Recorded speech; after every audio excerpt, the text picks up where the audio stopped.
I said good morning too. We can do that, it's okay. Maybe it's just because we're like happy to see you bring in business. It's like that. Officers, my first instinct when I walk in the door is. Got the gal. Yes, well, That's fine.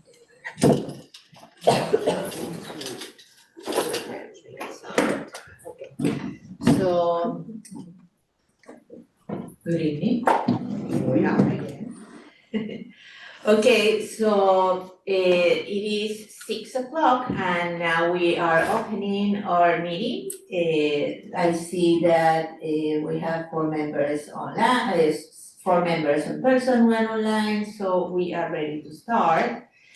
With that, I want to start by acknowledging our translators and reminding everybody that this meeting is being recorded and that is also online, so that please the translator give the instructions to the people. Yes, good evening, everyone.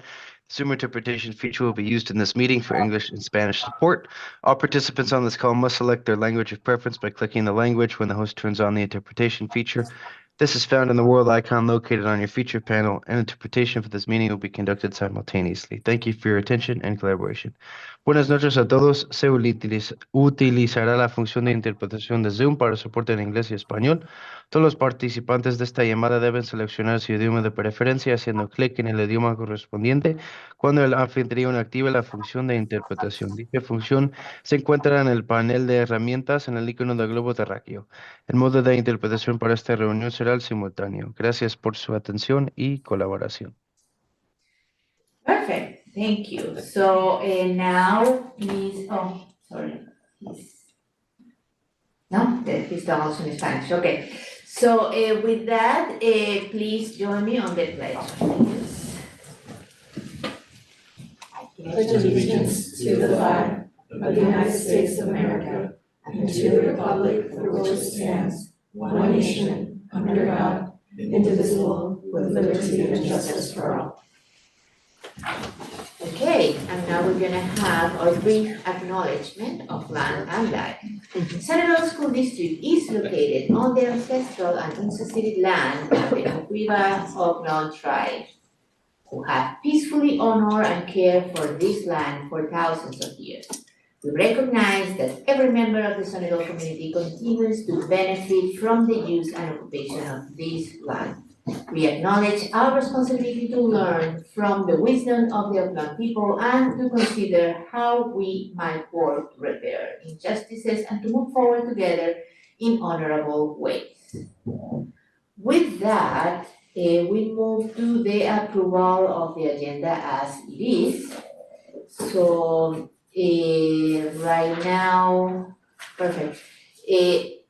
The board wants to, okay, is there any comment, I think, from the community about approving the agenda?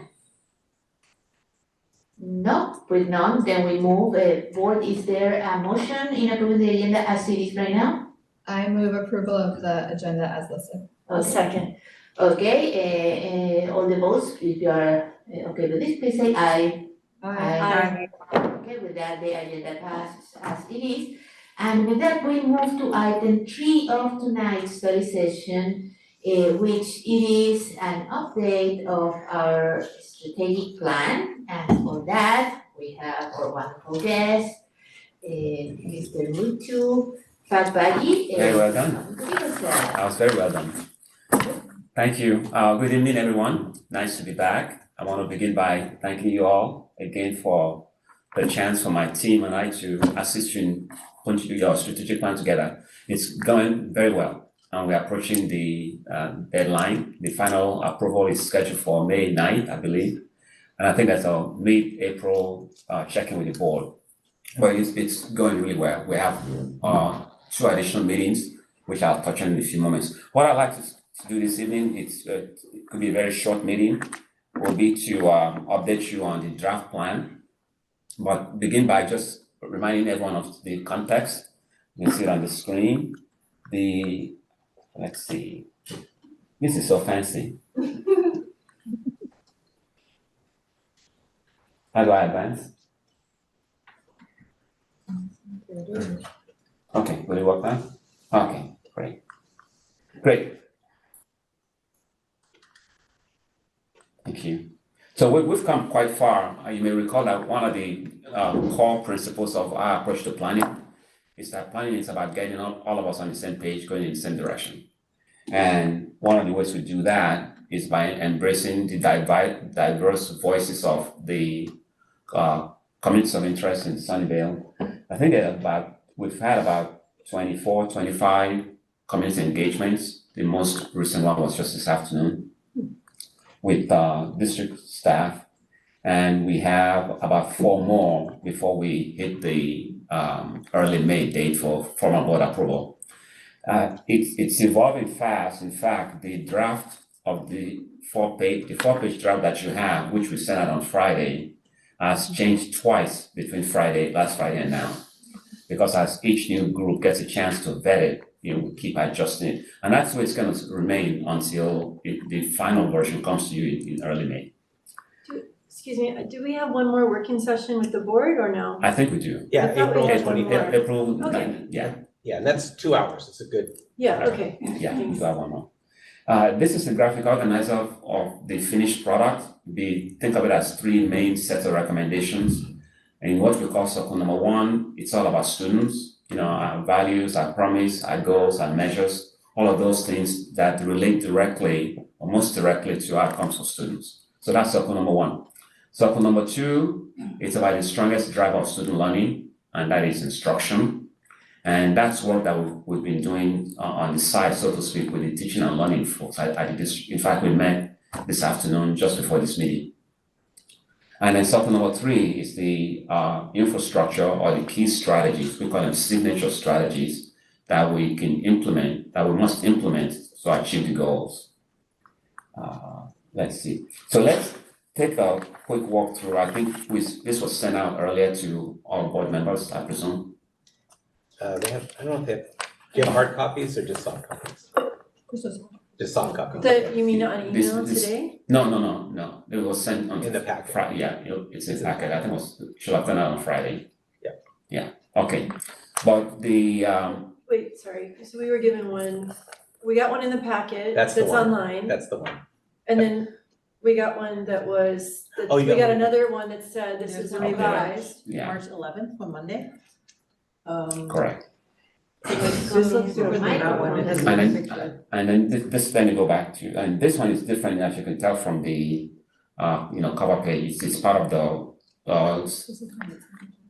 successive iterative process. I will point out what's different between what's on the screen and what you have in a few moments.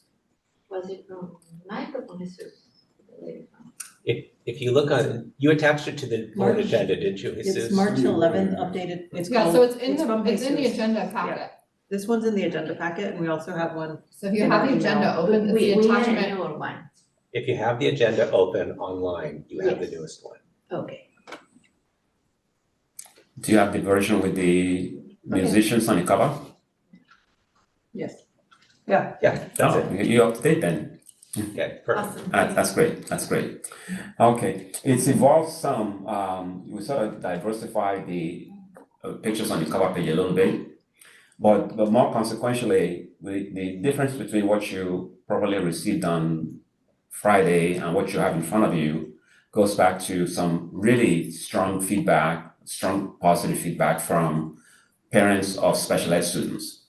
It was the most highly attended of all the community forums and family meetings. We had about almost 40 people at the first one and about 14, 16 people at the second one just a few weeks ago.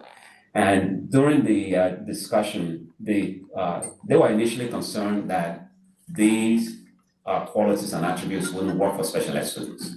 But the more we talked about it, the more they felt like, yeah, yes, it would. That, I want my special ed student to be a resilient learner, to be a critical thinker, to be responsible, and so on. We did give them the opportunity, though, to think through how the attributes, the bullets under each one of those 4 big buckets, how they could be different for special ed students. And they came up with their own set, not entirely 100% change, but a few areas where they felt that we need to make adjustments. So we have pivoted though from thinking about portrait version just for special ed students to integrating those ideas that they want and having them as part of the one for all students. Because after all, first preference as a school system is to have all students be included in the regular programs. Let me point out a few areas that they highlighted. Under quality number 1, critical thinker and effective communicator, the first bullet, the last 3 words, other modalities, came from them, and this is an attempt to accommodate what they recommended. So, critical thinker column, bullet number 1. Okay. Under the second one, resilient learner, the last bullet came strictly from the special ed group. And then the more we looked at it, we said it makes sense for all students also. They were the first ones to bring that up, to raise that as an attribute. Under healthy mind and body, the multiple modalities phrase in the second bullet also came from them. And under effective collaborator, the 4th column, the second bullet from the bottom, responds appropriately to personal and social cues. That was a big deal for them, but the more we talked about it, it makes sense for all students. So we ended up, again, with one document. What we recommend is that we actually, because they all haven't seen this version compiled, that we'll send this out to them and just get feedback from the community. It was very well attended. The meetings with the special ed group was very, very well attended. I'm going to pause. Any questions, comments? Yes, please. I would like this to be printed in black instead of gray in the future. Which one? The everything under the blue in the little boxes, it's kind of harder to Oh, I see. read. You mean the bullets? Mhm. Okay. Thank you. But thank you. That's zooming in. I can relate. Mhm. Other comments? I think that feedback's really important, and I'm glad that you were able to receive that and they were able to provide that feedback. It's I think easy for us as people of neurotypical privilege to overlook those other modalities, and that I'm glad that we're including this within our Thank you. goals. They were a really enthusiastic group. They did really, really good work. And they showed up 3 times. Good. Other comments? Okay. On page 2, no substantive changes. Page 2 is about the 4 goals we want for students and the indicators of progress towards those goals. There's a couple of suggestions in an email from the board that we can incorporate, but again, no major changes that we want to highlight. Can you move on to page 2? Oh, yes, thank you. That one looks like page 20. Oh, I'm sorry, can I have the 4-pager, please? Okay, thank you. There. Yes. Okay, so page 2 again is about the goals and measures. No major changes since the last revision. Page 3. So for page So, 2, just page 2. Yes. Nancy, did you have a question about page 2? yeah, I did have I'm trying to see, I have to toggle off of my other one because page 2 isn't centered in on this. I think, I'm wondering more about the measure for student engagement, the 3rd bullet. When talking about student leadership across all groups. I'm sorry, which goal are you referring to? Excuse me here. 3C. Yeah, 3C. Okay, please go ahead. So how are we going to be measuring that? That Or what? Go ahead. It's just making sure I understand what it is that that we're looking for? Are we looking for diversity? Are we looking for numbers that? Yes, so go ahead, Bridget. So Nancy, I think this is from the day, I think there was a governance team day that you weren't at maybe. Right. And this is from that, and we were talking about equity, a representation across student groups. So like if you were looking at whether it's student council or whether it's, what do they call the CMS one? The, like the web kids or all the, the different kinds of groups that are student leadership, clubs and things, like just that we would see that there would be representation of, all students would be represented as participating in student leadership of some sort. Okay, that's what I thought, but it wasn't clear to me if we were looking at more equity rather than a number function, because or whether we were looking at. Yeah, I think I know what you're saying, like student groups, do we mean different diverse groups, or do we mean student council and web? Like that, those are two different groups too. So I think it's the first. It's the former. It's the first yeah. one, It's the but I'm first just one. saying there's different kinds of student groups. Right. So like we're hoping, I think that a lot of the across student groups language was like, it's not just like we have Yeah. kids participating in leadership and they're all just Okay. affluent, all your whatever it is. Right, yeah, as long as we're making sure that we're inviting additional opportunities rather than looking at the traditional limited opportunities that all kids are competing with when it comes to leadership. Thank you. Bridget, you have a comment? No, I just was gonna say, I can save my comments for after. I don't have any clarifying questions. Okay. Thanks. All right, great. Thank you. Before you go on, I just wanted to say, with regards to the student groups, it is the diversity around it. There's currently what we have, what we should have, what we need to have that might be missing. So it's Yeah. looking across the span. Just wanted to clarify that. Will it be helpful to put the word that diverse before groups and before students? Across diverse student groups. So my comment for that whole that whole section is just how the language needs to be Mm-hmm. gelled up a little. Okay. Is that kind of what you sent in, some of those comments? Yeah, Yeah. and one of those comments was like, I don't know what the answer is, but I just feel like Yeah. it just needs to be, there needs to be a little more oomph for description in them, like just Yeah. zhuzh them up. Yeah, we will. And we'll bring it Or back. the fancy We'll bring it way back. to I've never heard that word spoken out loud before. Oh, I'm Polish. How do you say it? Zhuzh, yeah. Sorry. Go. That's from.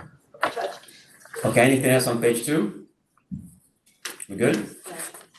Okay, page 3 will be, this one is focused on the most compelling things we can do to advance each one of the goals on the previous page. And I'm gonna open it up to your feedback and comments. I think right now we're just doing clarifying questions, because we have to have public comment and then I'm Okay. sure we all have stuff. we wanna Okay. say. Well, during study session, I think we can. Oh, we can? Yeah. Oh, then I get comments then.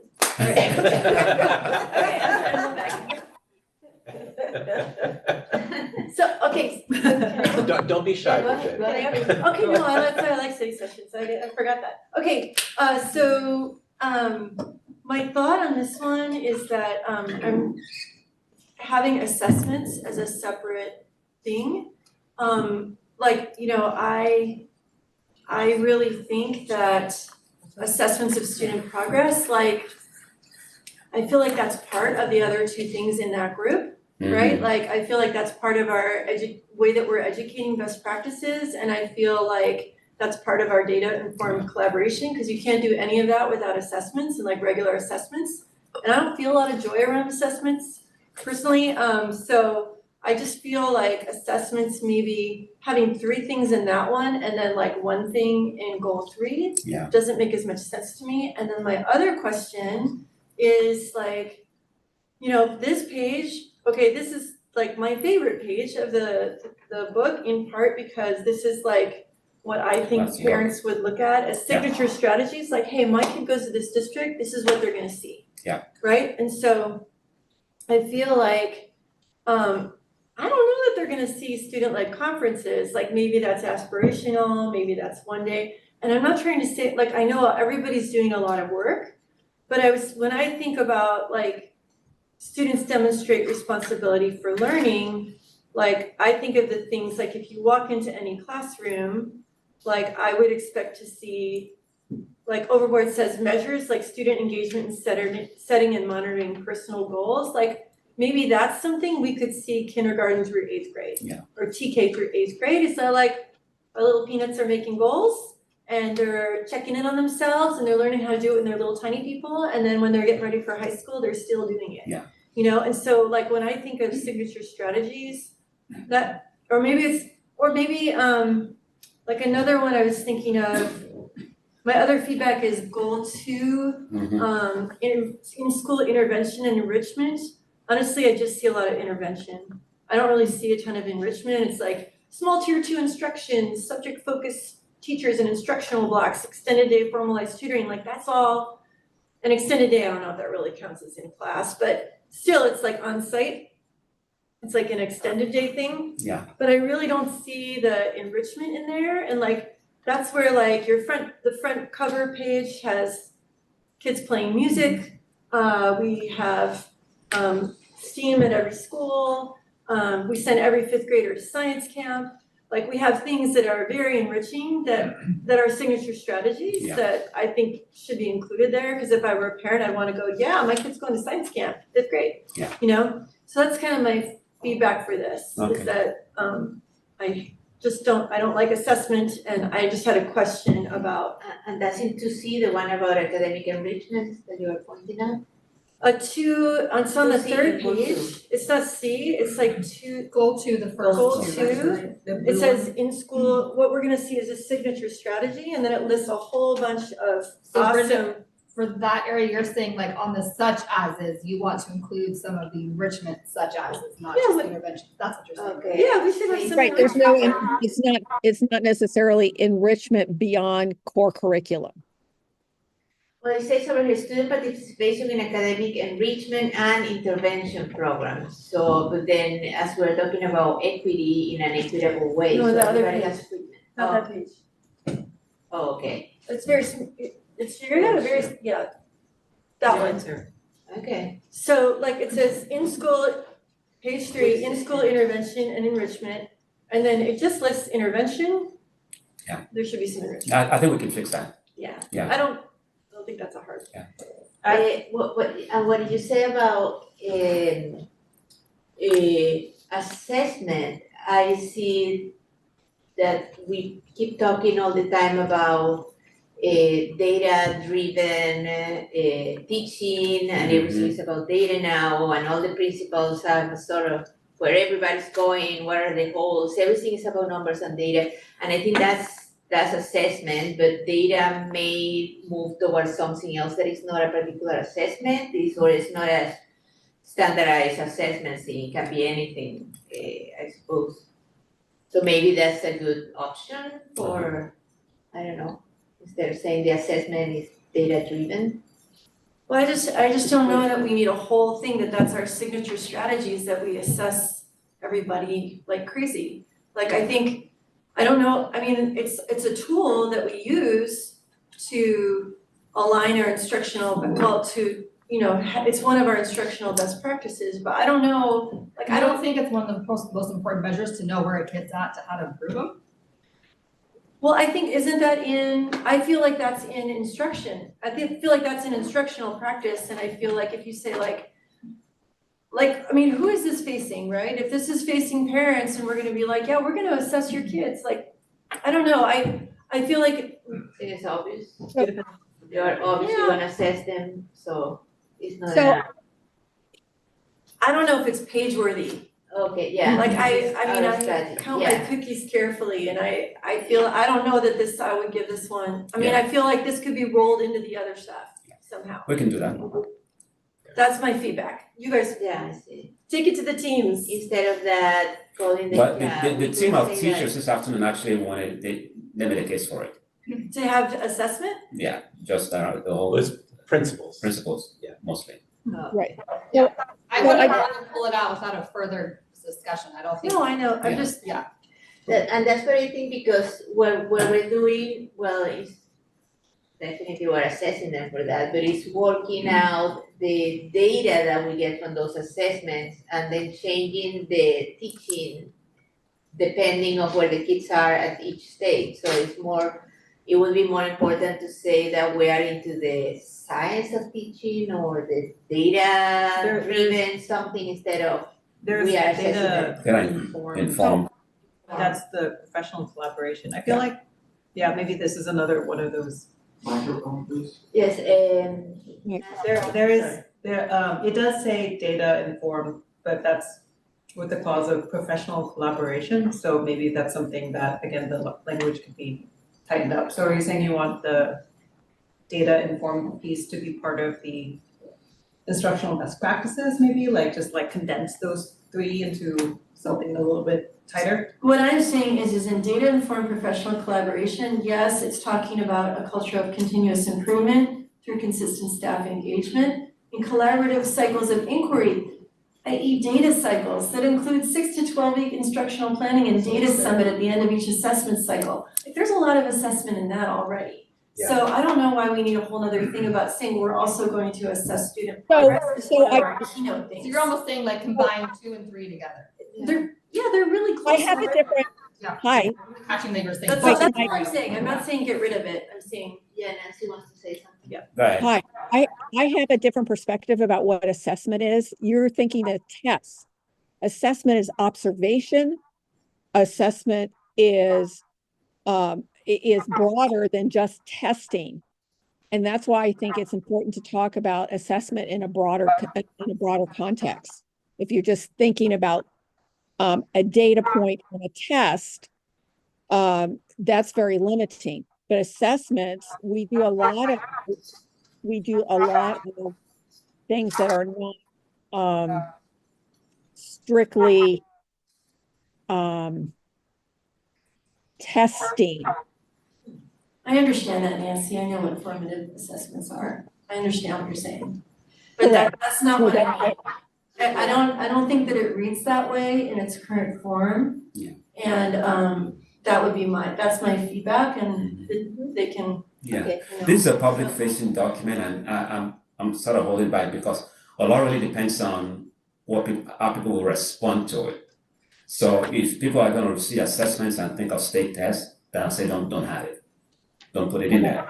Embed the idea or the intent of assessment in the first one or the second one. It all really depends on what will attract people to the document. And it can stay in if you feel most of your folks will be attracted to that. We can take it out as a major heading, but with the definition, we can walk into one of the other two statements. But this That's is really your Silicon call. Valley, I think data driven is a more attractive word in the area. But other than that, it's 4 times in that document, so it's quite important. But then climate or environment is only 1. And then we don't have the word reading, math, or science anywhere. I don't know if that's important, but I just wanted to point it out that, That's important. We can work that in on page 2, actually. okay. Yeah, on the goals and measures. Or STEM either. STEAM, STEM and Yeah. STEAM, both, none of them are there, yeah, I Yeah, those can go on, rather than making them implicit on page 2, we make them explicit. okay. You know, part of the challenge too is about grain size. I want to go back to your examples, Bridget. This page 3 is not what I will see when I go into the classroom. That's the next level down. So take the portrait of the graduate or of the learner. Yeah. Now we'll take what's on page 1 and then we'll say between K2, what will I see if that's happening for my kid? Then 3 to 5 and then 6 to 8. So that next level of detail, it won't be in your 4-page document. All right, it's a little bit finer grain size. sure, but I just mean like, these are things that like, if you were trying to say to parents and families, like, if we only have one signature strategy for Responsibility for learning. for students demonstrating responsibility for learning, and if that doesn't really exist yet, I mean, it exists in some grade levels at some schools, like, Yeah, the principals kind of said the same thing this afternoon, Yeah. or something similar. Yeah. So I'm guessing that we have other things that could go there, Okay. hopefully, or maybe that's a work in progress, like maybe we're developing it, you know? Well, this is the aspirational document. If we're gonna go there, we should work it into the document. Okay. So I want to clear about some takeaways. One thing I'm hearing is that it'll be nice to have 2 strategies per goal. All right, so that's one. The budding consensus is to not overplay assessments. Okay, that's and then the third idea is on the enrichment piece to really build that out.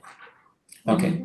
I would say on the assessment piece, though, I would, like, it's a tricky as people were talking and then as you shared too, right? I was thinking about, it's tricky because this is a public facing document, right? And so, but there are lots of different groups, right? That, right? Like, yes, there's the parent piece. And so if I'm just thinking about parent piece, I totally agree with what Bridget's saying about that space, right? But if we're thinking about this is a document that all of our staff is going to use, and if our principals and instructional leads are saying that should be in there, then I would support it being in there, because if it's gonna help drive our classrooms, which is the most important space. So that's where I'm a little bit torn on taking that out. I would be dependent on how principals and instructional staff, if they feel like it's important to be in there, then I would say let's put it in there. But So- my challenge is with that is that I don't think we should, because the way it's just standing on there, assessments of student progress, it sounds like we're assessing for assessment's sake. And I feel like I'm totally cool. I love formative assessments. I love more formal assessments. I love data informed conversations and differentiation.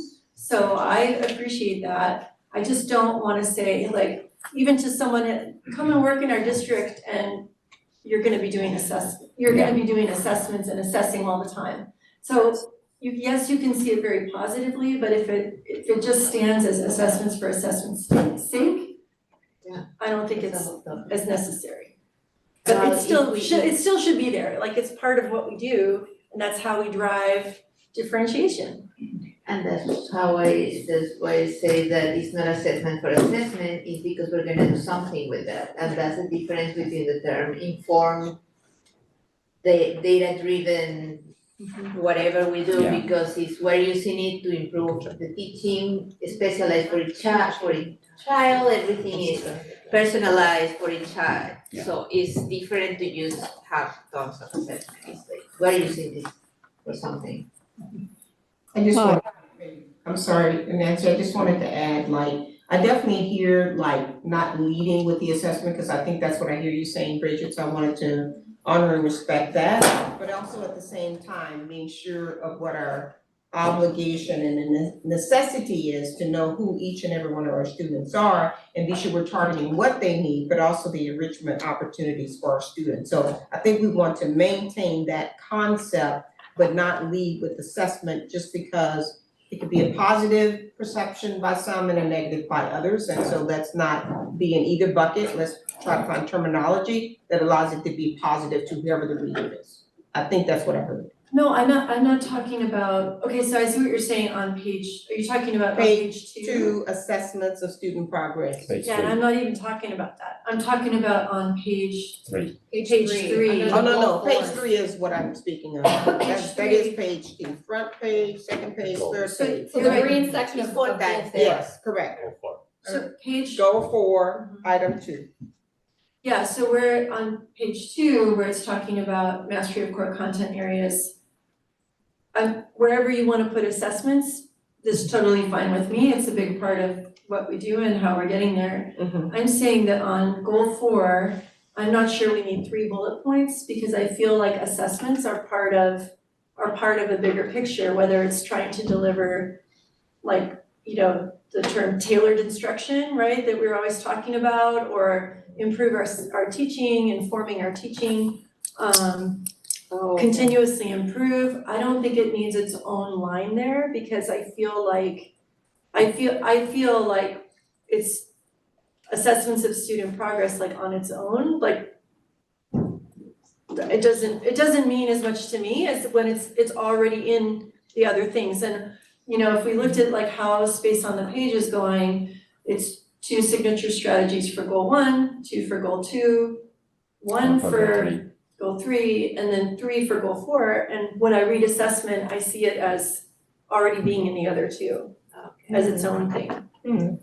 I see. That's I have a request or something for goal 2. I'm not sure goal 2. We're on page 3, right? Yeah, the blue section. I'm not sure I think that intervention and enrichment should be married like that, like in one bullet point. I feel like it would be beneficial to flesh out the enrichment portion more and to lean into that enrichment piece, that specifically that equitable opportunities for growth enrichment piece, and as a district to commit to #SparkJoy and with that enrichment for the kids. So both are important, but I don't quite see why they're one thing.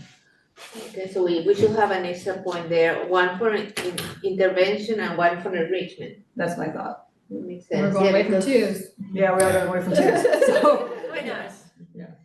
Yeah, it makes sense, because one is about, the happy thing you do on top, the cherry on the top, and the other one is the need to catch up and get there. Yeah. But I also feel like we're talking about in-school things, right? So we're talking about how teachers and staff and principals and programming can weave it into the school day, right? So it's seamless, like whether it's FAME, whether it's working in the garden, whether it's a project-based learning thing, whether it's science day, like there's a lot going on that we're doing that, theater arts and things, like, so there's things that are happening during the school day, that it's not like, it is teaching language arts, it is, I think we had Mike and I had a conversation, we were talking about like, well, a few years ago when we said every middle schooler should have an elective, right? Yeah. Like even if you're an English learner, a long-term English learner.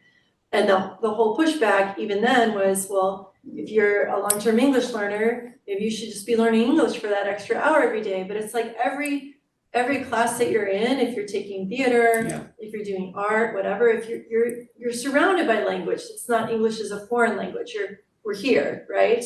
It's a different system. So anyway, I fully support elaborating more on the enrichment, and Eileen, I also heard you, I didn't see any enrichment in that bullet point at all, so that's what I reacted to, right? Okay.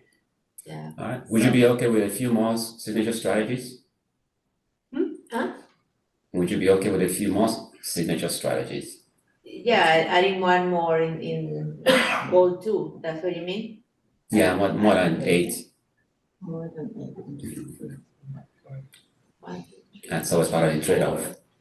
5, 6. Let's, I hear you. Yeah. Let me work on it. 8. Okay. We'll work on Makes it. sense. So I have one more point, Sure. with regards to assessment. Instead of saying multiple assessment, it's more multiple pathways. Because we're talking about different ways of doing it. Where are you? So on goal 4, assessment student progress, authentic, age-appropriate, multiple pathways to monitor student progress. So that takes it out of just the testing, additional testing kind of modality that you were concerned about. There's a word you could use. So instead of multiple assessments, it's multiple pathways. But your case is still to not call it out. Well, no, you could just move the whole sentence to either the first one or Or the the third third one. one. It doesn't, I don't think it needs to be its own big bullet point. Okay. That's just, Yeah, and then if we're ready to move forward to the core values. Yeah. I That's the back page. Yes, I mean, I think it's very nice, and we talk about this, we took out things like imagination and things about, because I thought, Can you well, advance, how would you bring all- Sorry, what? can you advance the, Oh, thank you. Slide. Okay.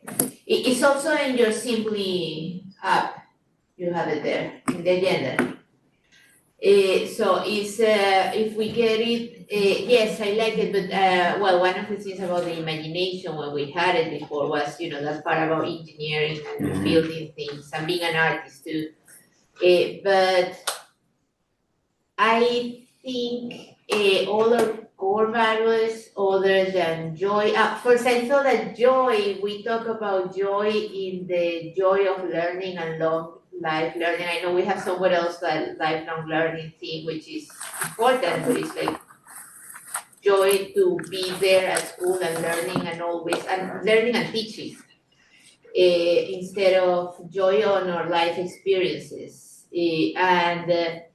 Then most of them, we have, except for excellence, courage, justice, compassion, that I think they could be, instead of 3 things, maybe 2 somehow, and put more about academics and excellence and being amazing at school. For our core values? Well, I like, okay, so we got rid of love, apparently like a while ago, apparently, so because love could be weird. So we're into joy, so that's great. But instead of like an either or, like I would like it if we could add on to joy, joy and compassion, like they don't have a lot written around them right now. And there's an excellence, maybe should lead the rest of them, and then compassion and justice, maybe together, I don't know. My unpublished packet comment, unshared packet comment was, I think we should put imagination back in. I would like to see imagination back in. And I think joy, we should also have something in there about the joy of learning, loving coming to school, being welcome, and just. And then the teachers Excited. loving teaching the kids, so Yeah, the learning teachers- and teaching. That's good. Okay, so, everyone okay with the imagination as a 6th idea?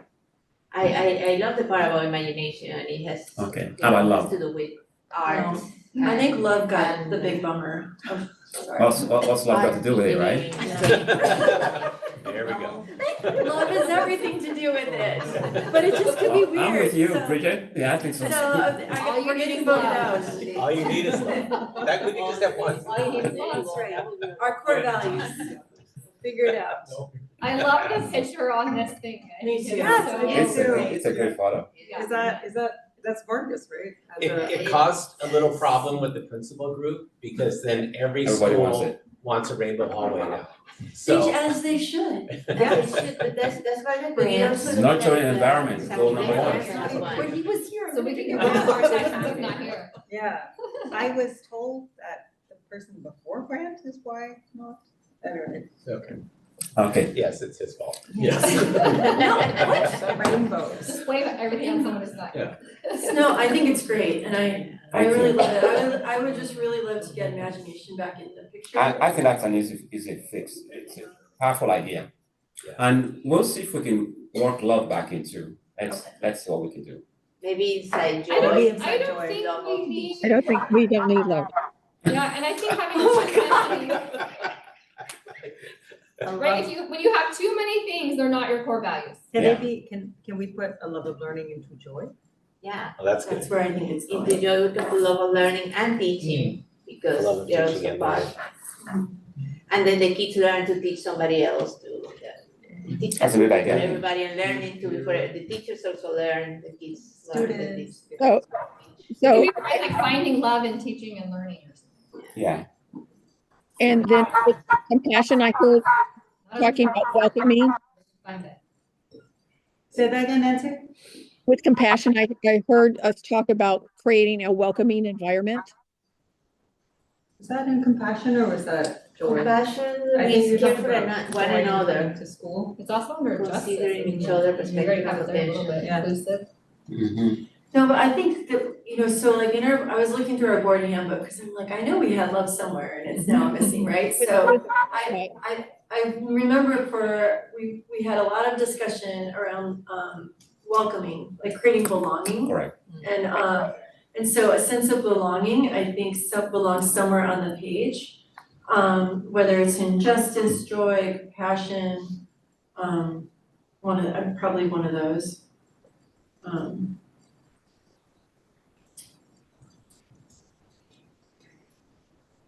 Okay. Well, What do you think about Isabel's comments about weaving a little bit of like academic talk into this section Which one's for core values? Yeah. Cause what I heard you say, say it again, you were saying a little more Yeah, about that justice, courage, compassion, those are, definitely part of what we do and we lead with that. But then excellence is the last one. And joy, I thought it would be more into the joy of learning. Yeah. Because it's important that they are there to learn and to grow learning and keep learning forever. But then most of it is about a different message, and maybe as an academic institution, we should put a little bit more towards that we also want them to learn, that that's what they should be coming to. And learning, do great in school. Okay. That's great. I just wanted to remind Yes, that's good. around the joy of our students and our families and life of our students when they leave us. So I definitely hear the piece about the teaching and the learning and the joy and incorporating that somewhere. But I wanna also remind us about, we talked about how do we equip them when they leave us. So I wanna be sure we don't lose that component of how we send them off as well. No, I think we were talking about adding on instead Yes, instead of taking out. changing, because we like that. I would like not that. wanna lose this piece, cause No. I care about the life experiences more than cause like in my mind, life experiences includes your time at school and your time out of school. Yeah, but again, if you have joy while you learn, you're gonna be picking up books all the time and learning more. That's what we want. We want them to keep learning forever. You're always learning about, I don't know, the manual of the microwave, whatever you do, because you wanna learn and you are excited about learning that new thing. And that's what we want to install in people, put in people. And also, Mike has a great idea that justice will be the perfect place to put the word environment and climate. Honor justice. Yes. Great again.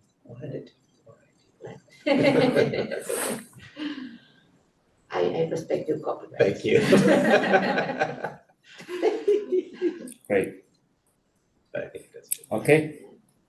Keep the picture. We like Oh, that. yeah. Don't change that one. That's a great photo. Okay.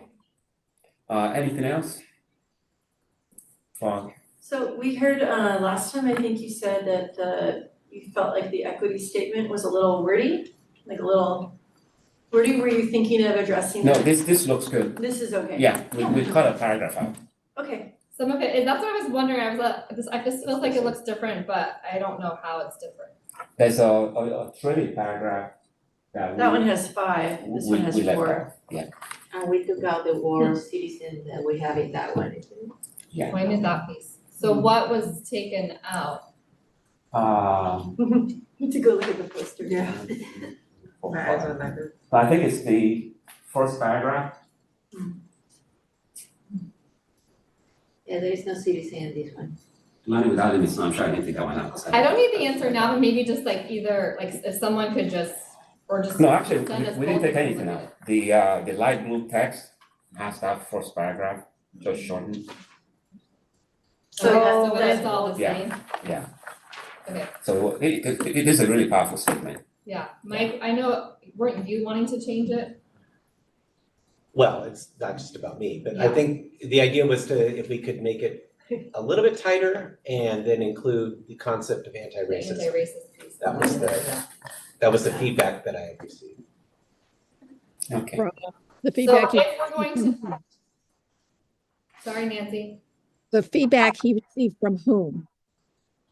Where have we received that? Over From Teachers, we have it for years. Parents, Everyone. Oh, okay.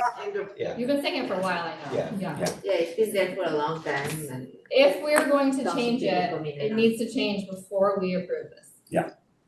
So I don't know if you guys wanna put We it can into do how we that. do that, but that needs to be, Yeah, We can Figure work it out. offline We'll come and up bring with it, something. bring it back to the board. That could be brought back to the committee. Okay. It's great. Anything else? so, well, it's just, you are so patient and nice. You have great ideas. And understanding. I mean, actually, I want to give that back, actually. That's the comment. My closing comment is, often when we have this chance with some boards, it's a perfunctory exercise. They really wouldn't have read it, they wouldn't have really processed it, but this was different. Yeah. I prefer this. Yeah. I mean, you made time to read through what people have to say, and then you brought your own ideas in also. So we'll figure out how to repackage, it might take 2 or 3 iterations, but this made my job a lot easier. I'd rather have more ideas from you, and what you're thinking or what you want, than if I have to fabricate it. Okay, so it makes it easier. Thank you. Thank you. Thank you. Thank you. Yes, so it's 6:51. We can actually take the break before 7 this time and be back at 7. Okay. I don't know if it's fight time or not, or time is better. Fight time. Do we have plates? Can we get some plates? Okay, so we're gonna have fight time before we come back, so. Why are we having five times? It's Because my it's day. my day. Come on, Let's see if I can get some. Not, Make the resolution before It the is snow. pie time. I brought pie. It is only apple pie from Costco, but that's what they had. Why? Yes, why? Tell us why. apple pie. Apple pie is nice. Explain to us what it means. It is Pie Day today. It is March 14th. It is a made-up math holiday. It is like surprisingly contentious within the nerd community about whether, it should be considered, today should be Pie Day because the calendar is not in base 10. Because maybe it's actually half Tau Day, maybe instead we should celebrate other constants. But today is Pie Day because there is a dessert shaped like a circle and it's punny and it's Pie Day. Excellent. So we declare. Right it.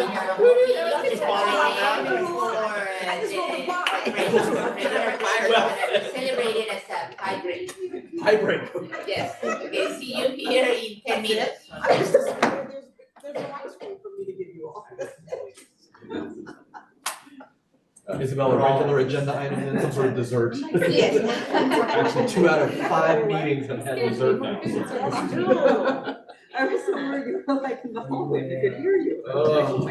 They had a testing for the Chapman Award. And it was pretty like, well, yeah, I'm not gonna. I had a- not really, And like then a they couple have different different tweets type of lava cakes and like pies. essentially like. They had a cheesecake that had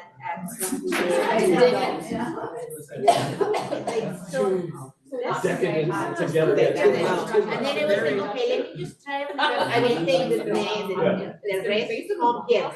Let me just, I was just and then I don't wanna take, I don't wanna waste the container on But it. it will, like, if I'm talking, it starts a little scratchy, I might talk a little bit. But that, I have not had a problem. I thought you were choking. No, yeah, well, it's gonna happen, I think because of this, like, right strategy, and they got through it. Like, just now, like, you didn't get it. There's something in it that's making it. So just you need to.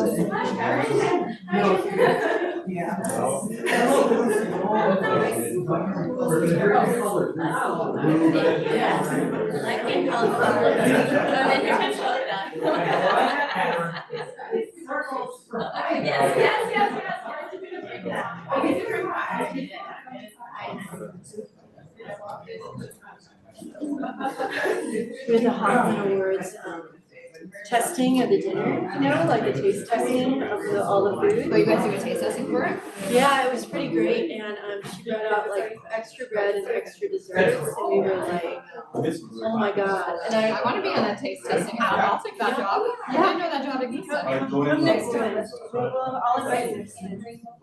If I'm invited. That would be my favorite. Are we doing it over It's still doing it. I got to see Jeff today. He looks really good. He said meeting you?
he loves it. Oh, he did.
Yeah, exactly.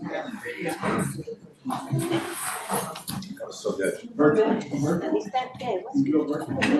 At least that we actually made it on back to the same. So I think the same was coming back at what time. Pretty good. Yeah. Pretty good. Well, Grant's back. We even got to read the history of I pie. learned some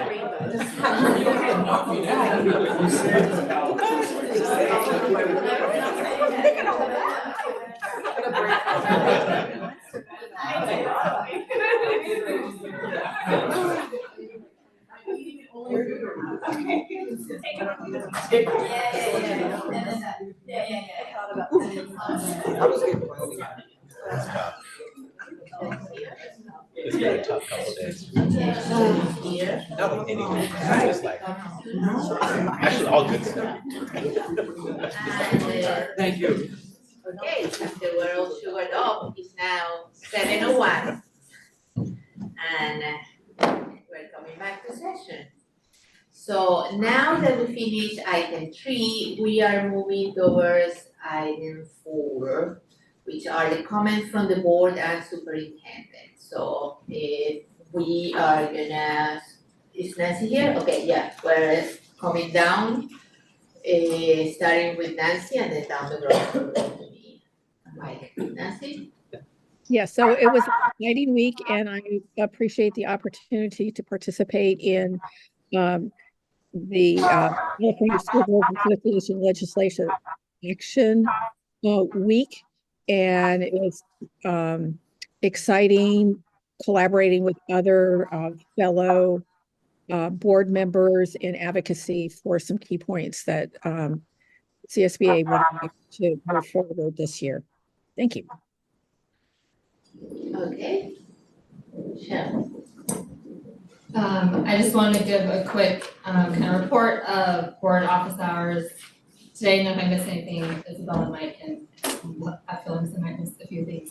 But we were at Fairwood, we had like 5 to 7 parents, mostly from Fairwood, but 1 or 2 from other schools who came and joined us, so we had a great conversation. I think it was great. One was kind of sharing about her, she's a neighborhood parent, and she had concerns at first, and she was just super honest and open. But she ended up coming to Fairwood, and she's like loving her experience there, so it was just great to hear her experience. And then some things that were kind of talked about was, one was the math pathways to middle school. Gosh, I had them in my head a minute ago, and now it's all gone. And then what were the other? There was like 2 other kind of main. Oh, the TLD change. Oh, yeah. So the biggest one was kind of the conversation about the change in having the elementaries line up with on the Wednesday mornings, and just how that's helpful for some families, but it's gonna be harder for some families, and how we navigate that. And We recommend, we said, hey, at the start of next year's your processing, share out with your principals and district staff, what's working, what's not working. There was like one other, I think there was one other main, Isabel, do you remember? No, pretty much. I guess we kind of just went on some tangents related to some, grading. Yeah, we talk about the Fremont High School. We talked about our grading too, the 4-point scale, so I think those were the main ones. Yes, That's it. and that, was also a bridge about grading between our policies, going all the way to college. How they change or reflect, or why we do what we're doing. Okay. I didn't actually do that much the last 2 weeks, but some of the things one thing that I've been thinking about a lot, is something that Mike said a few weeks ago about how public education is the bedrock of democracy. And similarly, something that Michelle has been advocating for, which is arming our students to fight against disinformation, like having media literacy. And this is something that we talked about within our strategic plan goals. It is relevant to me currently because I feel like there is a lot of disinformation spreading in our community, like in our immediate community, but also with our neighbors to the south. And it is frustrating because we have all these rumors that we just aren't equipped to combat. I don't know if the district specifically has a role in this, or this is us as elected officials or community members, but I feel like one thing we can do and should do is arm our students, the future voters, the future people who will hear these rumors, to be able to combat them, to be able to look up the information and say, no, actually, I found this information. My son is 9 and he is challenging in that he challenges me a lot. He says, how do you know that? How do you know, why do you think you know that? Because I do it to him. And I guess that's where he gets it. But it's so helpful because,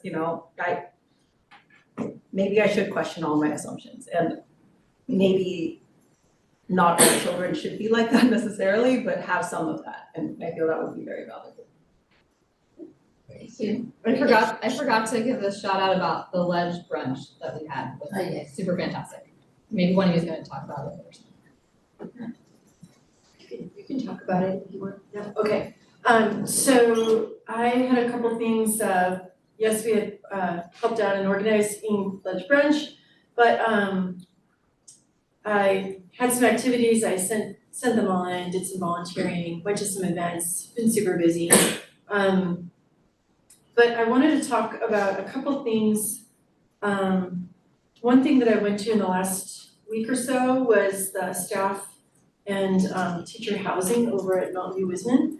And I saw people from our JPA were also there.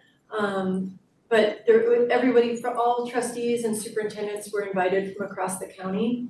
There were probably about 20, 30 people there going on the tour. Their facility is not yet open because it is they're still waiting for the parking to get completed or signed off on or something.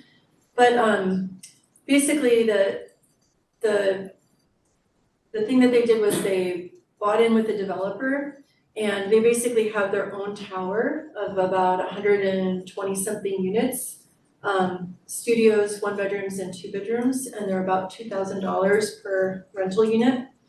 And they have all sorts of amenities that they can have because they're part of a larger complex. And they did not take any federal or county money, so they used bond money, and they don't have to share with other districts or random people from around the county, and their staff is pretty excited about it. So they might be doing a second round of tours, but they will be having at the next SCCSBA Brown Bag thing, that's gonna be the topic, and different trustees who've done that are gonna talk about it, but I'm really hopeful that our JPA will start looking into, I know there's a lot of explorations, we've gone to a lot of county, I've seen Mary Beth at county things.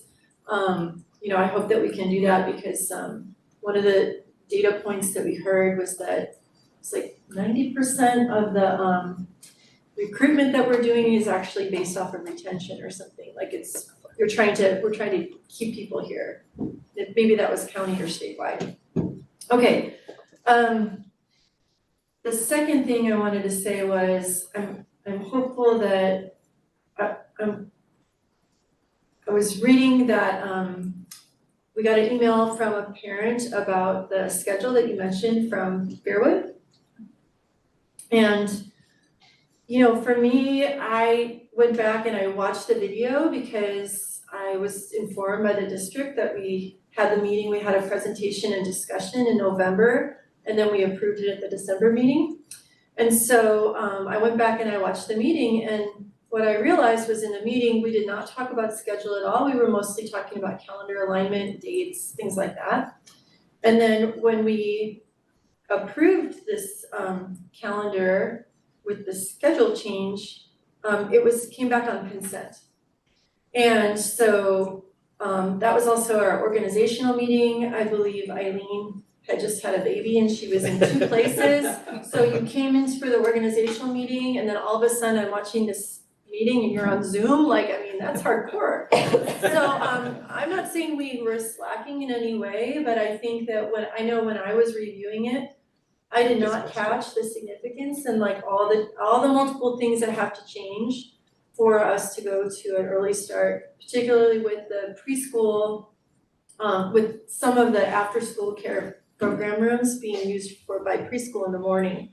And so, you know, I'm hoping that we can have a conversation about it as a board and see more information about how that change is going to affect people and, you know, just to learn a little more about it. And maybe it's a presentation, but I'd like to have some information for if the public wanted to comment on it or something. So that would be that's a request that I'm making to Isabel and Mike, and I want to let you guys know that I did go back and watch it, and our eye was off the ball on that one. So, and I think it's fine, but we approved it. So, okay, that's my comment. Thanks. Okay. Well, it's been extremely busy, if not stressful, couple of weeks. Yes.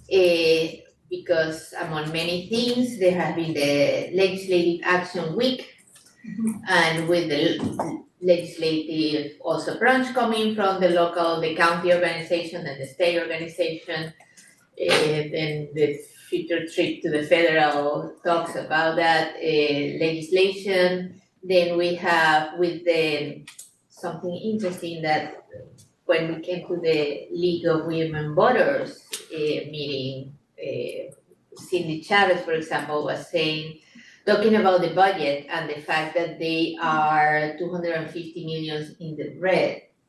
And with that, we also heard the state and everything that we learned from the new legislation that is coming, that they're trying to borrow money from future Prop 98 in order to afford this Prop 98, which is our money. And the way how, like, they're giving somehow shortening more money in education because they're gonna give it to other programs, but they're gonna borrow it from the future. So I don't know, that sets a really bad precedent, which, you know, make us obviously way more fiscally responsible, and we need to be more careful about many things and pay more attention to our budget and learn more about exactly how each of our decisions, that is what I've been trying to do for a while, like how each of our decisions will change every penny and what it means, everything that we do. As you say, like there are other board members from other trustees from other places that they are devastated about each of the funds, and they know exactly who they are supposed to be taking away and what exactly they are having to cut. So those are the things that I always say, like about our really what will be to understand every little detail about this. So that, is just another refreshing thing. They're gonna have their state bond coming for facilities, educational facilities coming this November. With that, so it's gonna be a very busy ballot. It was a good also couple of weeks as we also had our election, so we look like we are gonna be able to keep fixing our schools on one hand, that's always good, painting schools and doing stuff in our school. With rainbows. With Rainbows. yes, I'm painting more rainbows. Uh-oh. We are gonna be able to do, and our programs, we are talking with them because with all these cuts, all this money and new programs that they opened since the pandemic, and they say that are forever programs, that they stay forever programs, so we need to fight and keep all our health, mental health, new things that we got. We need to be able to fight for keeping our TKs and the funding for our TK program, and we need to keep fighting for them to keep our universal meals, which are all programs that are relatively new and are in danger right now. So that was also part of the legislation action top points. And with that, we met with people all the way from Evanlo to the city, and everybody was somehow in the same mode of telling us what it meant for them to lose all the money that they're losing this year and how they were depressed about that. So, yeah. That's at League of Women Voters, yeah. And that was then, fun. yeah. Someday. So we talked last year when we started to change our calendar, we talked about maybe opening sometime this year, but again, it's like everything is a storm every month. So opening a big meeting to talk with the community about the calendar, and now we're gonna explore like the week off for the Thanksgiving week and see how that works. And yeah, this is another thing that we should be, have a big open meeting because it affects people and people have different needs, work or not work. And I hope that we are, well, I suppose a lot of us are going to SEF table, mixer next week. And I was wondering if a lot of us are also gonna be learning about the wonderful things happening on the county on Hoffman Awards. So I hope that we also get a good representation. Isabel is the chair of the Hoffman Awards. Yes, so that also takes a May little 8th. bit. May, thank you. It's in May, yeah, so I hope that we all go there, even though this time we didn't submit any projects, so that's why we didn't win, not because we weren't awesome, it's because we didn't even submit. But It's the only reason we didn't is the win, only reason we didn't win, yeah. because we didn't submit anything this year. Yes. We to give that other Give people a them chance. opportunity because we won last year, so. And then again, comments about from the community that maybe we should review the ways how principals, to see if a more standardized or a more open and in-depth way how principals get to engage their communities and open their schools to their communities, etc. Like how successful they are, and if something doesn't work, how much are they trying something different. And I think that's it for today. Okay, thanks. Before I start, you're absolutely right about all the things that at the state level, they need to be concerned about cutting. Among them, TK at the state level. Remind us and the community, the state does not fund TK for community funded districts like Sunnyvale School District at all. And Sunnyvale School District is actually a test case challenging the state on that policy. So we should find out more about that soon. Costs us a lot of money, and we're happy to support those kids. We think it's a really important thing, but we think out of fairness, the state should be supporting it. So on to more exciting things. Yes, the bond measure passed. It is no small feat that we're right at 70% in a very low turnout election. That is, I just couldn't be more proud of our community, and everywhere I've been going, I've been saying that it's really a testament to our community and the support for our schools, and I'm just really excited about that. And so I'm gonna pause for 2 seconds. And now I'm gonna talk about the parcel tax. So board, sometime between now and the end of the school year, we should probably make a decision if that's something we want to move forward to towards renewing our parcel tax. It expires in June of 2025. And so that's something we can consider. And it's 10 teachers, more or less? No, eight. Well, it raises about $1 million for the school district. It's Used to be $59 per parcel. It's different. You have to change all your thinking about how bonds work. It's $59 per parcel, which is one of the lowest, if not the lowest in the county. It raises about $1 million for the school district. Two things about Fremont High School District, because there are partners and I think we should support them whenever we can. May 11th, their 100th anniversary celebration, which is great if we can be a part of that, attend that to show support. And then also their foundation, I think I sent you a note and I'll include it in the update tomorrow about their foundation Spring for Education. Forgot to write down the date. I think it's the 5th of April, it's a Friday. Yeah, So right. April 5th is a Friday. That it's not- sounds right. At 5 o'clock. That sounds right. At 5 o'clock, we might think about 8 people, if we can get 8 people together, like maybe have a district table. I think that would be great. So let me know if you're interested in that. And then of course, Project Cornerstone tomorrow, which is exciting. Now, the most exciting thing, I get to introduce a new member of our team. And so we did a comprehensive search. I was really proud of the work that Jeremy did. He has a lot of skill with this, a lot of connections with this.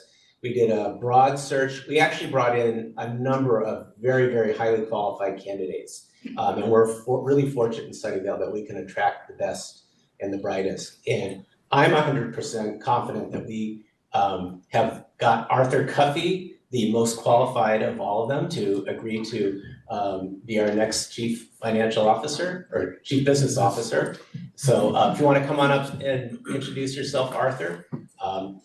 But you cannot sit in Lori's chair until she loves sitting there. So, but when she's gone, then you can take her seat, okay? But not before. Well, thank you for having me. I'm Arthur Cuffey. I approached this position with great gratitude. I wanted to extend my gratitude to Dr. Gallagher. Sunnyvale, I've been around the Sunnyvale team for about a month, and I have seen in that month how amazing this team is. And so Dr. Gallagher really has put together a dynamic team, and I'm just happy to join. I approach this position with passion. I approach this position humbly, and I'm fired up and ready to go. I just want to be a part of a great team like this that,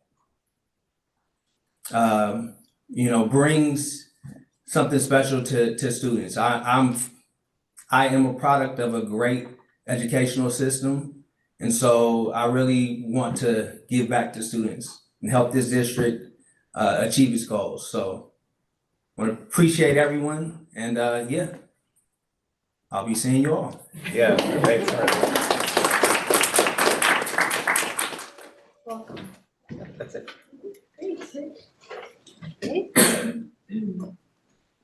Okay. And with that, they were done with item 4 in your agenda. We're moving to item 5, comments from the Sunnyvale Education Association. Do we have anyone from that body for us to speak tonight? No, but we had a hand raise from before. Oh, okay, yes, Well, they should wait until. from before, from where? Which part of the agenda? I think it was before we took the break. We can wait till comments from the public. Oh, okay, yeah. Oh, for the study session. We technically didn't get. Okay, I think we did, yes. No, we didn't? Oh, okay. So do we go When we get for- to comments from the public. Yeah. When we get to comments from the public, it will be the first item. So for that, so now we go to item, then we go to item 6, comment from the California School Employees Association. If there is anyone from that body who wishes to talk to us about anything. Okay, we don't have. So now we move to comments from the public. So So this time we're gonna talk, this portion of the agenda provides an opportunity for members of the public to talk directly to the board about any item of interest that is not on the agenda. And however, provision of the brownout, prelude any action be taken, and any item that is not on the agenda. And this time, we're gonna start with the person who missed the question from the study session, and then we're gonna meet. Yes, we have some persons here also in person, so we can start with the online comments related to a strategic plan. It was Gita Golakota. Okay, please go ahead. Start by, you have 3 minutes, and please start telling us about your association with the district, so we can keep address that. Hi, thank you for giving me the opportunity to talk. My name is Gita Golakota. I'm a parent of a first grader at Ellis Elementary, and I've attended strategic planning meetings. All board, like all parent meetings, as well as both of the special ed committee meetings. And most of us parents are very concerned about the data, the assessment data that was presented. And I emailed the board and Mr. Gallagher about some format where we can have an understanding of the assessment results, because some schools have performed well, better than the state average, and other schools are not doing well. And I know we have an awesome and dedicated special ed team. So it's really important for us parents to understand how this data is coming up and what we can do for our children, or what it is that the missing gap, or like what's going on. We want to know more about it, and wondering if there were discussions, anything that we should know about. Thank you so much. Thank you. Thank you.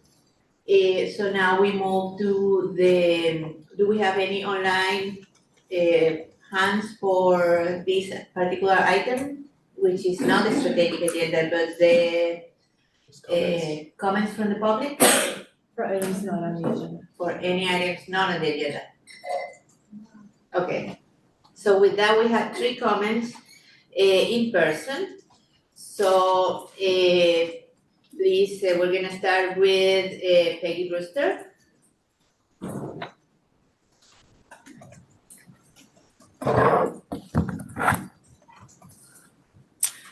Hi, my name is Peggy Shem Brewster. I'm a 3rd grader at Bishop and incoming kinder in the fall. I'd like to talk to you about school culture, parent engagement, inclusivity, and retaining qualified and exemplary teachers. Since I don't have much time now, please look for my follow-up email. I've attended every P3 principal-parent partnership and ELAC meeting at Bishop these past few years. Every one of these, I'm one of 2 parents attending. Each meeting, I've suggested different ways for including more families, changing the format, looking at successful engagement models at different schools with similar populations. Month after month, nothing has changed. After our last site council meeting, our DLAC parent shared about lack and suppressed communication about LPAC support. I later heard that he and another of our 5 site council families are actively trying to move their children out of Bishop into private schools. It was an aha moment, realizing in what way we parents do not feel welcome at Bishop. It's subtle. Most parents would not be able to chime into this because we generally stay in our own lanes, and the feeling amongst many families, especially those in Spanish-speaking families, is unquestioned trust in our community and education.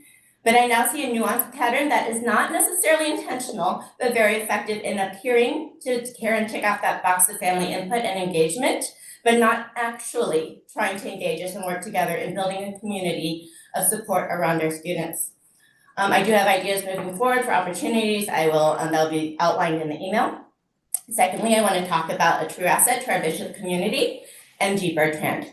I feel grateful to have been able to spend 100 hours running level reading groups in his room and giving back to the teaching community by supporting a new teacher.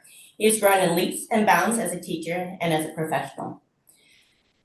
Mr. Bertrand is the only teacher I hear of parents wishing out loud they hope to have him next year. He's restarted student council, supporting students in their own leadership journeys. Kids come running up to him in the playground, ready to give an elbow bump and kick a ball around. To us parents, he has been a breath of fresh air. And yet, after first being told that he was coming back, our admin changed her mind and told him that he was not welcome back at Bishop. And as we know, he will not be allowed to apply at other Sunnyvale School District schools this year. When he finally opened up to tell why he could not collaborate and why he eats lunch in his room by himself every day, it's because of peer bullying amongst staff, a mean girl environment, and orchestrated efforts to complain about him, culminating in our admin's reversal of her initial decision to keep him next year. For us parents to have this inexplicable loss of the teacher that is fully engaged will be a shock and betrayal. And if we truly care about attracting and retaining quality teachers, we should not lose this teacher because his workplace, my son's school, failed to cultivate a community where he could thrive. I will send more comments by email. Thank you. Thank you, Peggy. Thank you, Peggy. So now our next commenter will be Courtney Jansen, related to field trips. Okay, my name is Courtney Jansen. I have a first grader at San Miguel Juntos program and another one who will start there hopefully in kindergarten in the fall. I'm going to complain on an agenda item later on, so I wanted to say thank you first on a different agenda, not agenda item, I guess. So yesterday, Ian's first grade class went to the Palo Alto Art Center and he had an amazing time. He came home and usually when I ask him, how was your day? He's like, it was fine. And he actually told me and he said, hey, did you see the pictures about the sushi artwork? Did you see me working on the art project? He loved it. So I wanted to say thank you very much for support. I know it's a lot of work to get the field trips happening. I know the schools and the teachers do a lot. Thank you for the board for supporting that and encouraging that all of our students get the chance to do field trips. He still remembers his one from Happy Hollow last year and loves that too. So they have a really big meaningful impact. And that's all I wanted to say. So thank you. Thank you. And our next card over here is Jessica Jared. And the topic teacher living daytime, learning daytime. Okay. Hi, I'm Jessie Jarecki. I am a mother of a second grader at Vargas and a seventh grader at SMS. And I wanted to discuss the change of timings for the teacher learning days. I have also written an email to you all about this. I'm concerned about how the change will affect parents where our families where both parents have full-time jobs or working single parents. When I brought this up to school administrators, I've heard the phrase, we can't accommodate everyone, and I completely agree. You can't accommodate everyone. And I recognize that every family in the school has different circumstances and needs, and that there are families that prefer this change. I've talked to some of them, but I'm a scientist at heart. So if it was me making this decision, I would want to know the following. How many families prefer this current schedule versus the new one that's going to happen next year? Is it 90%? Is it 50%? Is it 10? Like where, how many are we not accommodating? Why do families have these preferences? Is it simply a convenience thing? Is it child safety? If you don't have anyone to watch your child in the morning, that's a big, big concern. Is it a free breakfast? We have a lot of kids that depend on free breakfast for their meals. How strong is this preference? Could the family go either way, or is it just one direction that's monumentally more difficult and you can't overcome? What is the financial burden on these families? Like how easy is it to find someone to watch your kid and how much will it cost them? Or do you have to miss work and maybe miss a lot of pay so that you can stay home with your kids longer on those mornings? How are families going to deal with this change? And then lastly, what do the most economically disadvantaged families within our district prefer? Because schools in general are not set up for this type of family. And if, yeah, we are accommodating a large group of people, but we're really hurting the poorest in our community, it's not a great policy. And so I'm asking, do you know this information? Are you making this decision that's the best because you've looked into this and you know? Or did you hear from some families, thought it made logical sense to match up with the middle school and went ahead with the policy and hope to figure out how to fix it? If it's the latter, were these people that you heard from representative of the community in general? Overall, I'm asking if you would run a short survey of the community to ask how this is affecting people so that you can make the best possible decision. Because I'm happy to never talk about this again if it is really the best decision based on data. Thank you so much. Thank you, and that was our last. Oh, we have two more. Those are Huh? those are on agenda items. Oh, okay, good, so with that, we move to the next agenda items, and this is presentations, and we are on topic 8. And 8A will be a report on maintenance and operation departments of updates and forecast.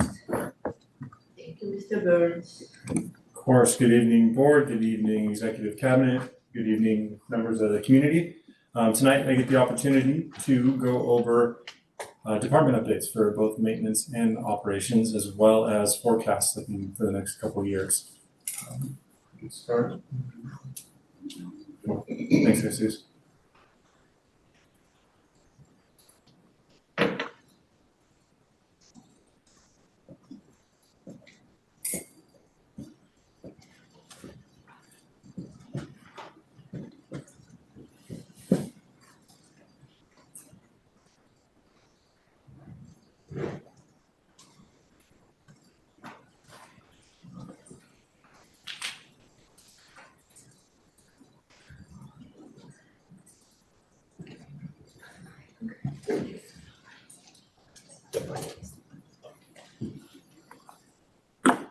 There we go.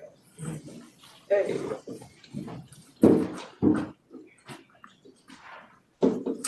All right, so tonight we'll be going over at a high level the report provided to the board in the packet. Some of the items that we will touch on are key performance indicators for our department, work order analytics, our maintenance project list, as well as finally reviewing our budget.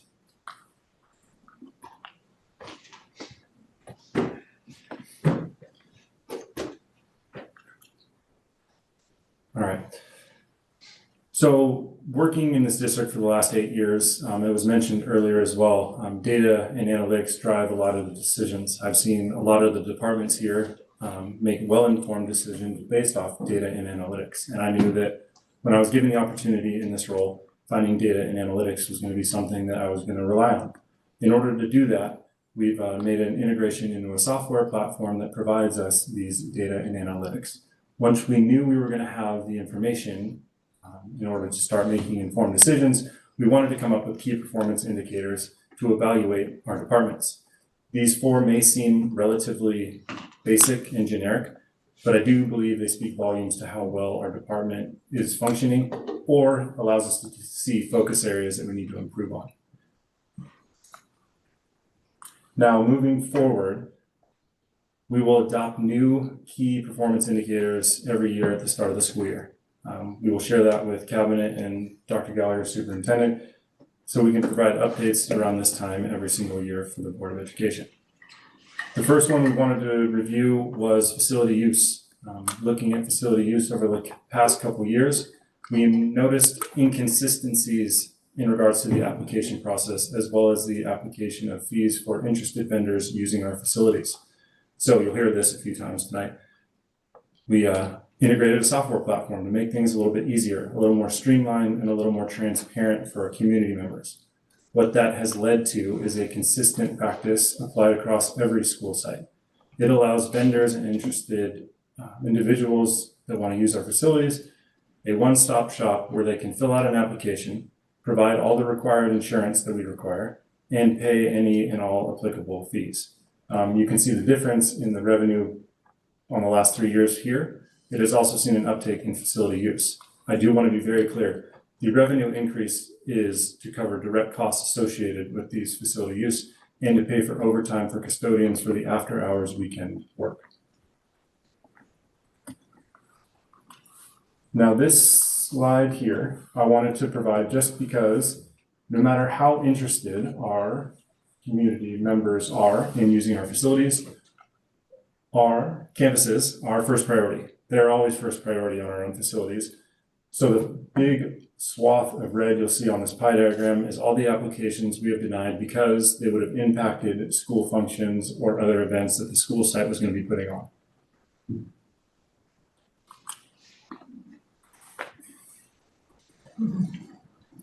All right, another very key and critical KPI is workplace safety.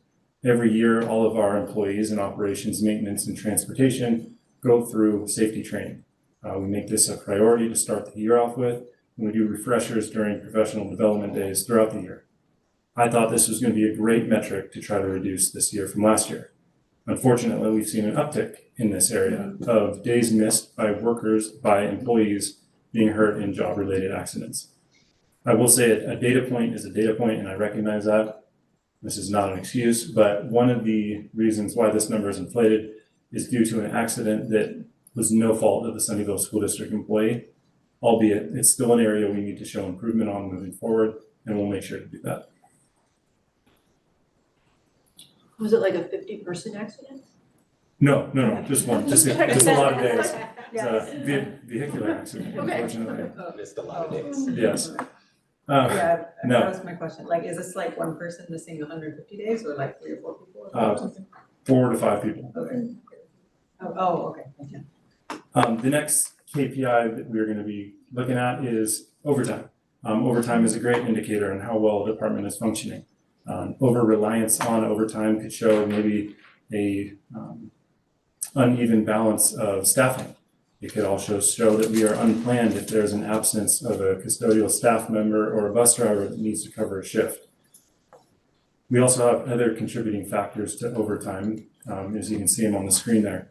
This year, we've increased the amount of overtime in regards to our facility use. We've given our custodians opportunities to take on overtime, to earn a little bit extra money to cover some of the facility use things that fall outside of hours. During construction projects, we also run into many overtime opportunities as we're constantly having to move teachers in and out of classrooms to accommodate the next phase of construction. We didn't include any metrics on this because we're still parsing through. All of these overtime opportunities that I just mentioned lived in one overtime category. With the help of Lori, we're going through the overtime and parsing it out to make sure that we can identify the real overtime opportunities that we've taken as an operations department. Meaning I want to make sure that they're not facility use related or construction related. I want to focus on the ones that involve our staff members having to work overtime in order to accomplish the regular work that they would otherwise be scheduled.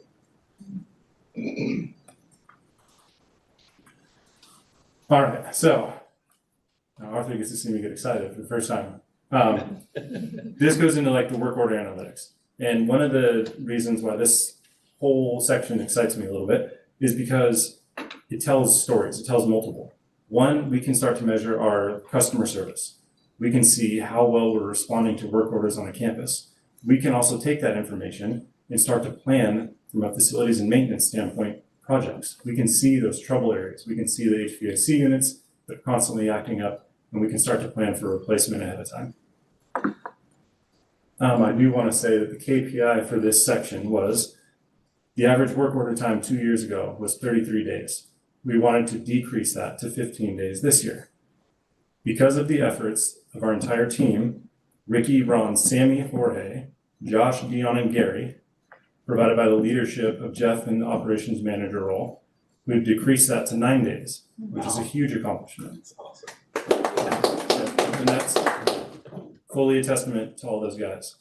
They understand the importance of customer service. They've bought into making sure that they're communicating through this platform with the sites, and this is the result. It's not perfect. I wish we could get there someday, but it's a great first step in improving customer service across the board.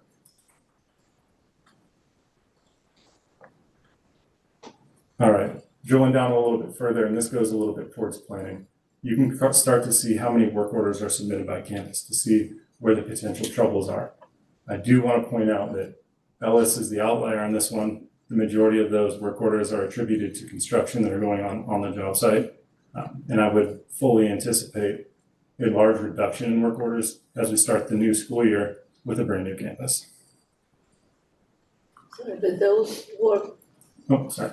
but then those work orders are like related to the construction, but still on our side because inside the construction, it all belongs, and their liability belongs to them, to the construction. Correct. So even if there is an issue in a classroom that's occupied, say a door closer stops working properly, the site will submit us a work order. That work order gets passed on to the contractor. So that's why we're seeing a large increase.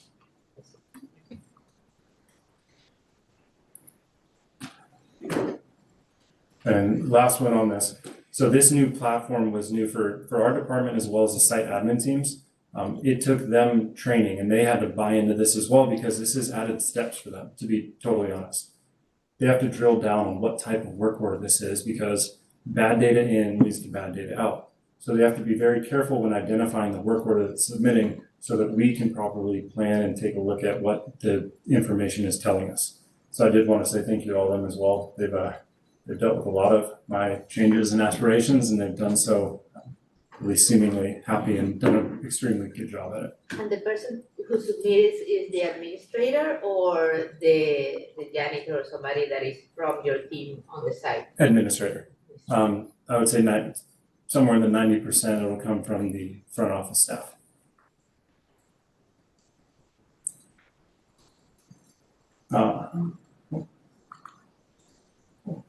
All right, so the takeaways from the work order analytics. One, we want to continue to improve on our customer service and response time and communication. Those are all things that everybody at the school sites constantly said that they want to see continued or improved, and that's communication and transparency for maintenance and operations and transportation. This work order platform is the first step in improving that. We also want to make sure that we're taking this data and making use out of it. Data is data unless you actually make change with it. And so that's one of our goals that we'll get into a little bit later. Lastly, we just want to make sure that we're getting good information in and good information out. All right, so now on to maintenance projects. These are projects that are anything from routine repair, restoration, or replacement. With proper planning and identifying these areas ahead of time, our goal will be to decrease our dependency on bond funds to accomplish maintenance-related items. It allows us to strategically plan, and some of the information we'll lay out here shows exactly how we're doing that. So these are some of the projects coming up this summer that are maintenance-related in nature. We have digital marquee installation. These are replacing old, outdated marquees that are past their useful life. We have slurry coat going over existing blacktop. That is to extend the longevity of our blacktops to make sure we're getting the best value out of them. And lastly, we're replacing existing playground matting that is maybe a little past planned. It's a little past its useful life and needing to be replaced. Very short slide on what you can anticipate when we're talking about maintenance-related projects. Now, the next two slides are where we get down into the weeds just for a second. So these are 4 maintenance-related projects that we know are coming up. The reason we know is because the data we had received when we've done a facility assessment. We've taken that information and we can now plan out the next 1, 2, 3, 5, 10 years. So some of those bigger picture projects, Cumberland HVAC, reaching the end of its useful life this year and next year. We also know from all this facility assessment that the painting is past due and the flooring is needing replacement. With that information, we can start to plan bigger projects instead of piecemealing these one at a time. We also know from all this data that the Columbia roof is at the end of its useful life and the carpet there also needs replacing. We have 2 covered canopies in the district. We have 2 covered canopies in the district needing to be replaced. One at Cherry Chase, and unfortunately we have to rip out the rainbow one, and we will not be going back with rainbow at that campus. I'm totally kidding, Bridget.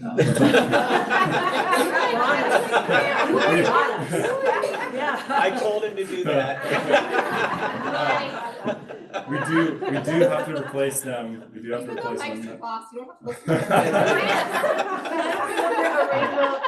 You guys all wait, where? No, I was just thinking, where's the rainbow canopy? We're talking about furnace, not the whole. That covered hallway. walkways. Yeah. Walkway. 'Cause it's That's covered not a walkway. canopy. No, that's a hallway. I Well, refuse. there's a canopy on top. So these are all the Okay. types of projects that we want to accomplish from a maintenance lens. Like I said, looking to decrease the dependency on the bond. That's our goal. Now diving into Cumberland a little bit. This, and Arthur, you're probably going to get a kick out of this stuff too. This we have for each one of our school sites now. What this does is shows every single year for the next 10 years, all the maintenance costs that we are planning on from window replacements, carpet replacements, HVAC replacements.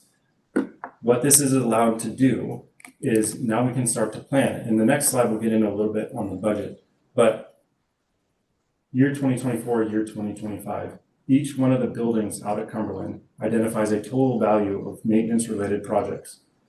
You add all those up, we can put rough ideas, relatively accurate ideas in regards to how much these projects are going to cost.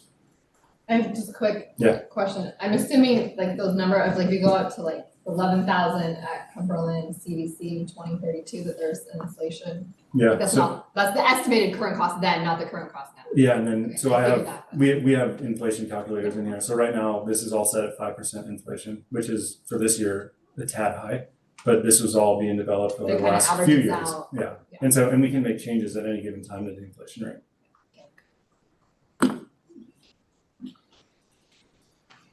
Okay, so I showed you the previous slide to talk about this slide. Our budget, our maintenance budget.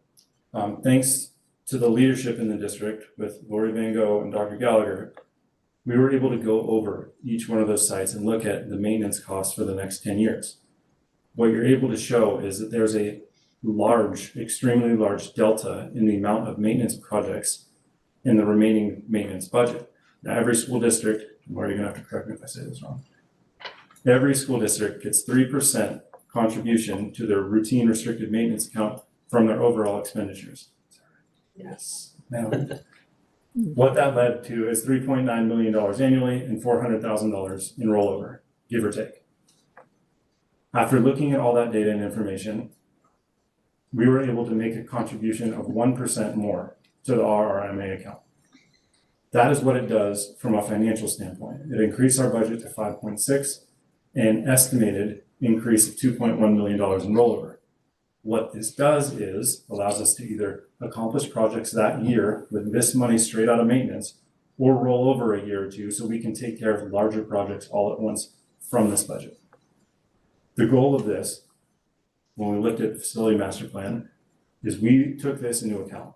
That is why we didn't ask for as much money as we could have in the facility master plan or during the Measure C bond campaign, is because of the commitment leadership made into the maintenance account. So we can accomplish these projects with our own money. Let's see. Oh, lastly, it shows our district's commitment into the most expensive asset in the district, and that's our facilities. I think that is all. But I will say that this is my first and my last annual report with Lori as CBO. So, dang, I told myself I was going to do this one. Just wanted to say thank you. Thank you for believing in me. Thank you for making all the changes you have. You're leaving this district with a lot of positives.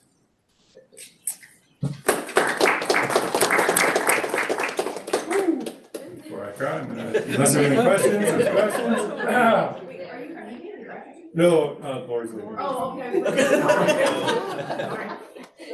okay. Brand's actually never leaves.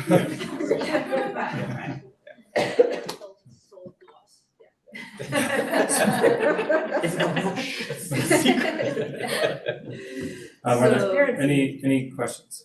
So, yes, before we go to our questions, we're gonna move to public questions. So if there is any member of the community who wishes to speak or have any questions on this particular item, item 8 of the agenda is report and maintenance operation department's updates and forecasts. This is the moment to talk. You may raise your hand online, your electronic hand, or you can give me a card if you're here with this specific item.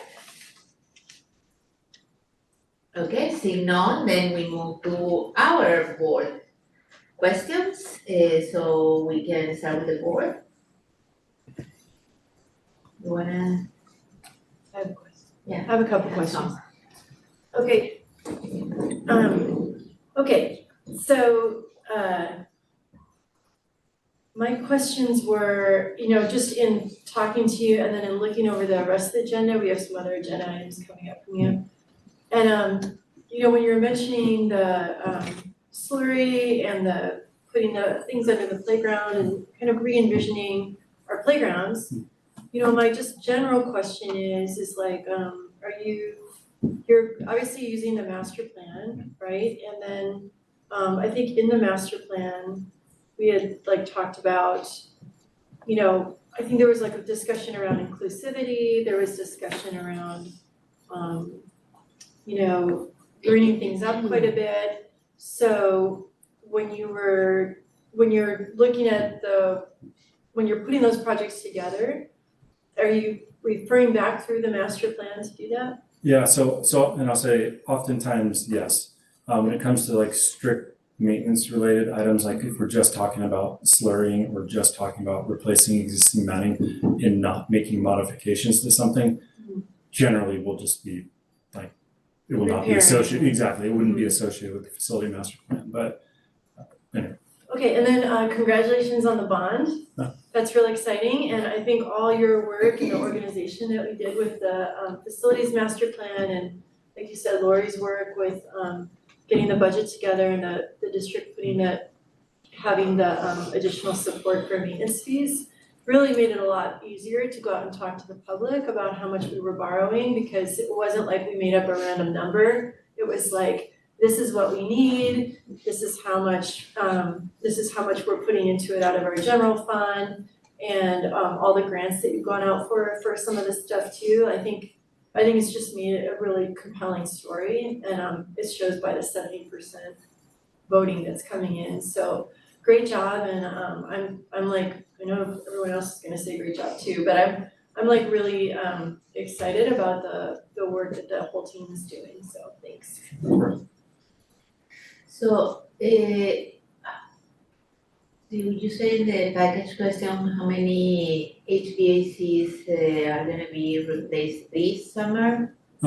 0 this summer. Oh, okay, so because it was on your report, but that's not for this summer. No, yeah, that, sorry, I should have, it was 2024 and beyond, I think is what I called it, so those were the beyond ones, sorry. Okay. So, there were, quite a few things that we did on the master planning, and we were talking a lot about green points and about doing as greening as possible. But I thought that also, like say, as we talk about the black tops not being as black anymore, I thought that was already the direction that we were gonna take instead of replacing it, because then it's gonna stay black top for many years. So I was very worried about why we still have black tops at all, instead of having white tops or green tops or whatever tops that we can use that is less hot for everybody. Yeah. Can I respond? Yes. Yeah, so and we can get into it in the 10 B and C items too, but so this year we're trying out Street Bond for the first time. That is the colored paint that you're referring to in order to try to decrease the heat being reflected back up off the blacktop. The reason why we haven't gone all in on doing colored slurry basically on the entire asphalt is, one, we have never installed it before in this district. I'm not entirely sure on the commitment from a maintenance standpoint, and the cost delta between just black slurry and the Street Bond. Slurry roughly like $1.30 a square foot. Street Bond roughly $9 to $10 a square foot. It is a large cost investment. Not saying that that's something that we wouldn't consider in the future, but we wanted to start out in a smaller scope to make sure that this was something that, yes, we want to make this financial investment into. So like all of the basketball courts, 4 squares, tether balls, those are all colored asphalt now. And then why do we need, because I see that in the sections, in the plans that you put, is quite a bit of black. Mhm. It's more than 60% black.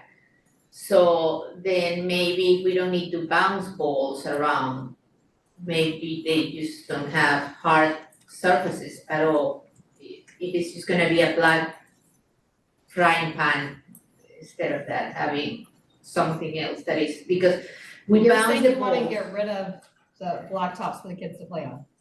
Yeah, well, if we can make them as much as we can in the play areas, white or green or blue or happy colors or the periodic table as we had in a little bit, but if we can expand that and minimize the fry pan that is a black top, that would be great. And most of the sites are 60 or more, 70% black asphalt. Yeah, so We're putting more.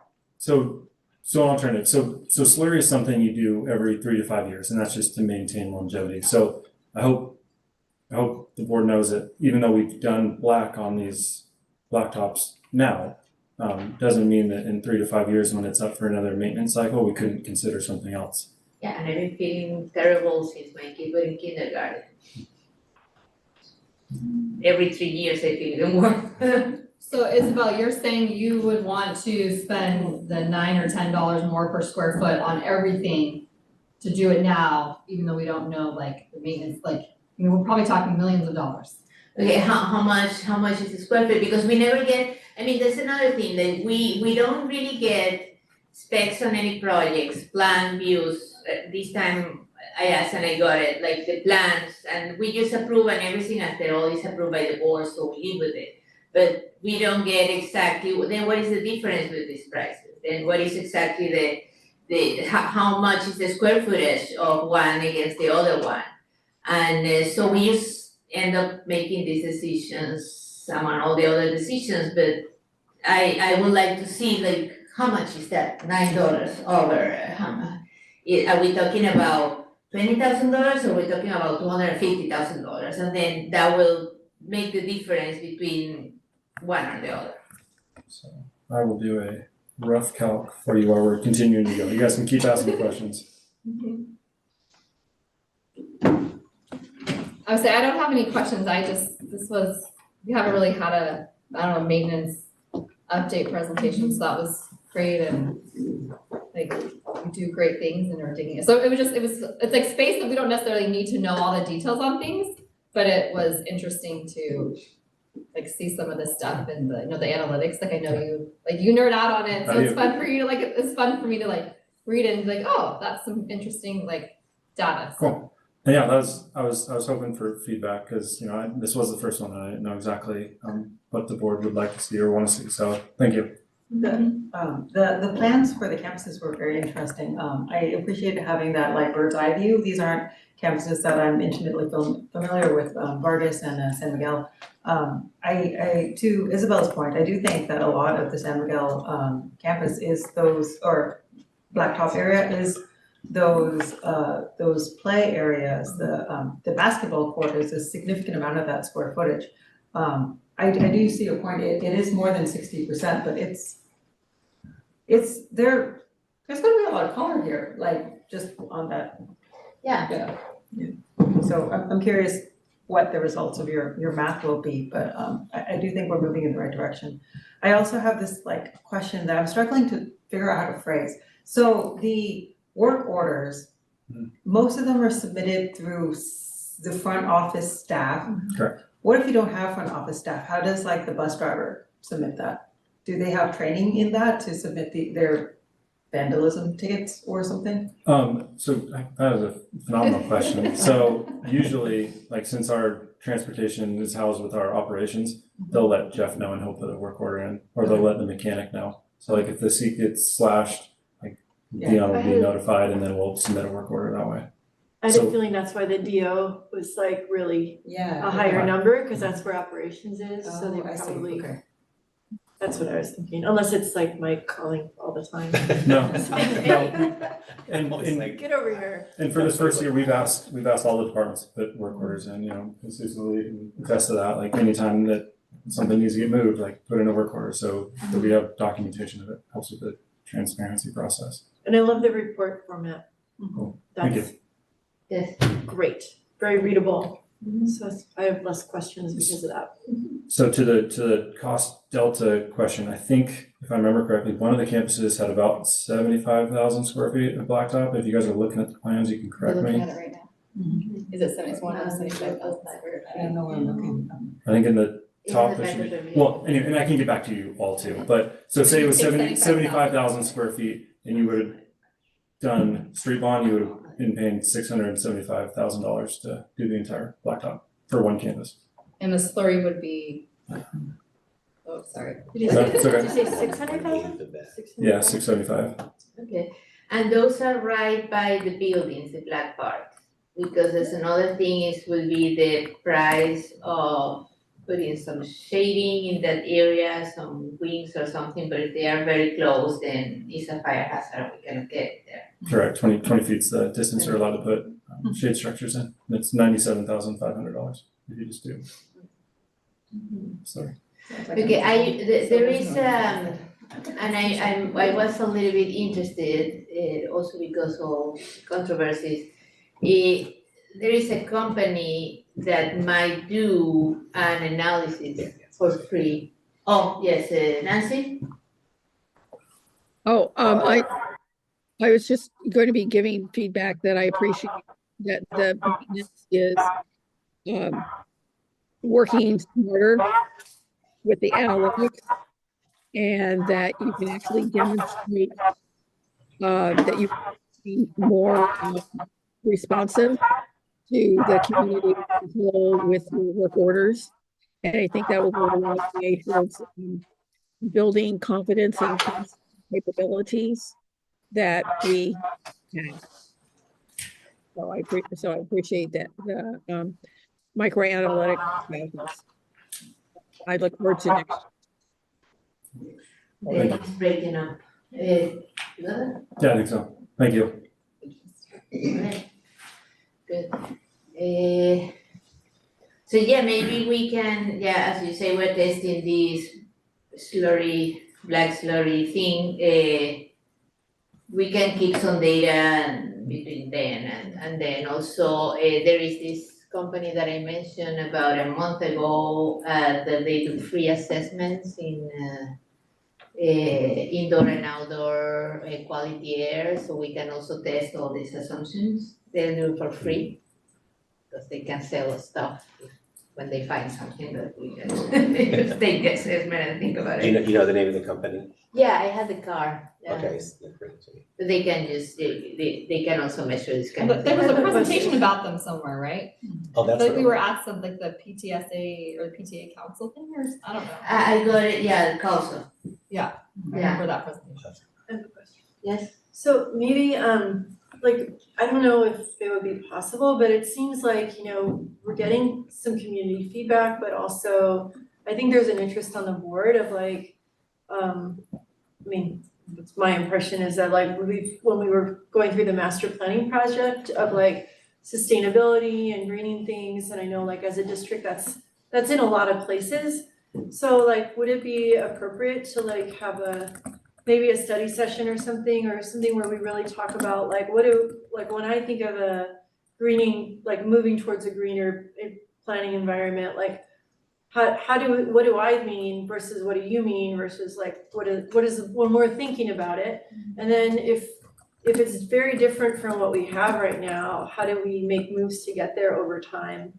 Because that's like, you know, we want to maintain what we have, but like maybe the answer is like ripping some stuff out and going a different way, like redesigning things, you know, differently.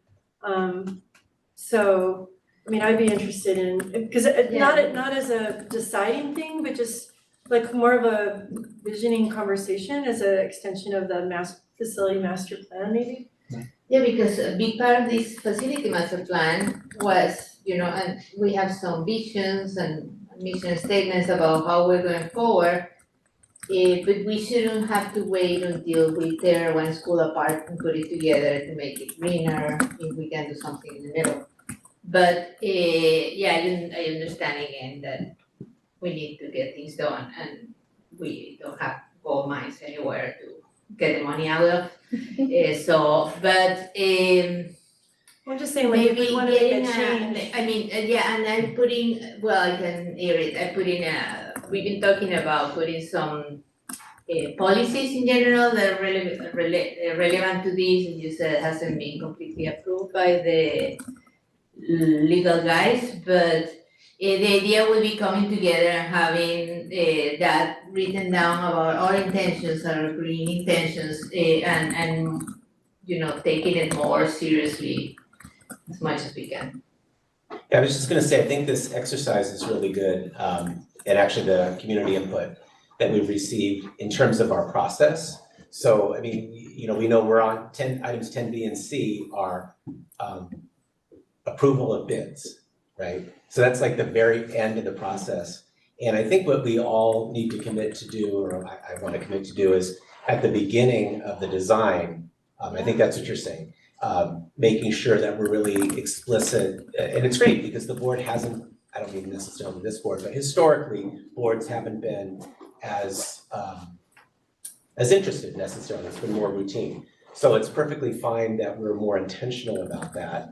I don't think we want to get into design at here, right? But so we could come up with a process where, you know, whatever projects are coming up, Brant and his team and maybe me could meet with the subcommittee of the board and look through them. We could be thorough about it. And, because this was a relatively, the ones that are coming up were relatively routine. Like, what are the summer projects? We're just resurfacing the blacktop, right?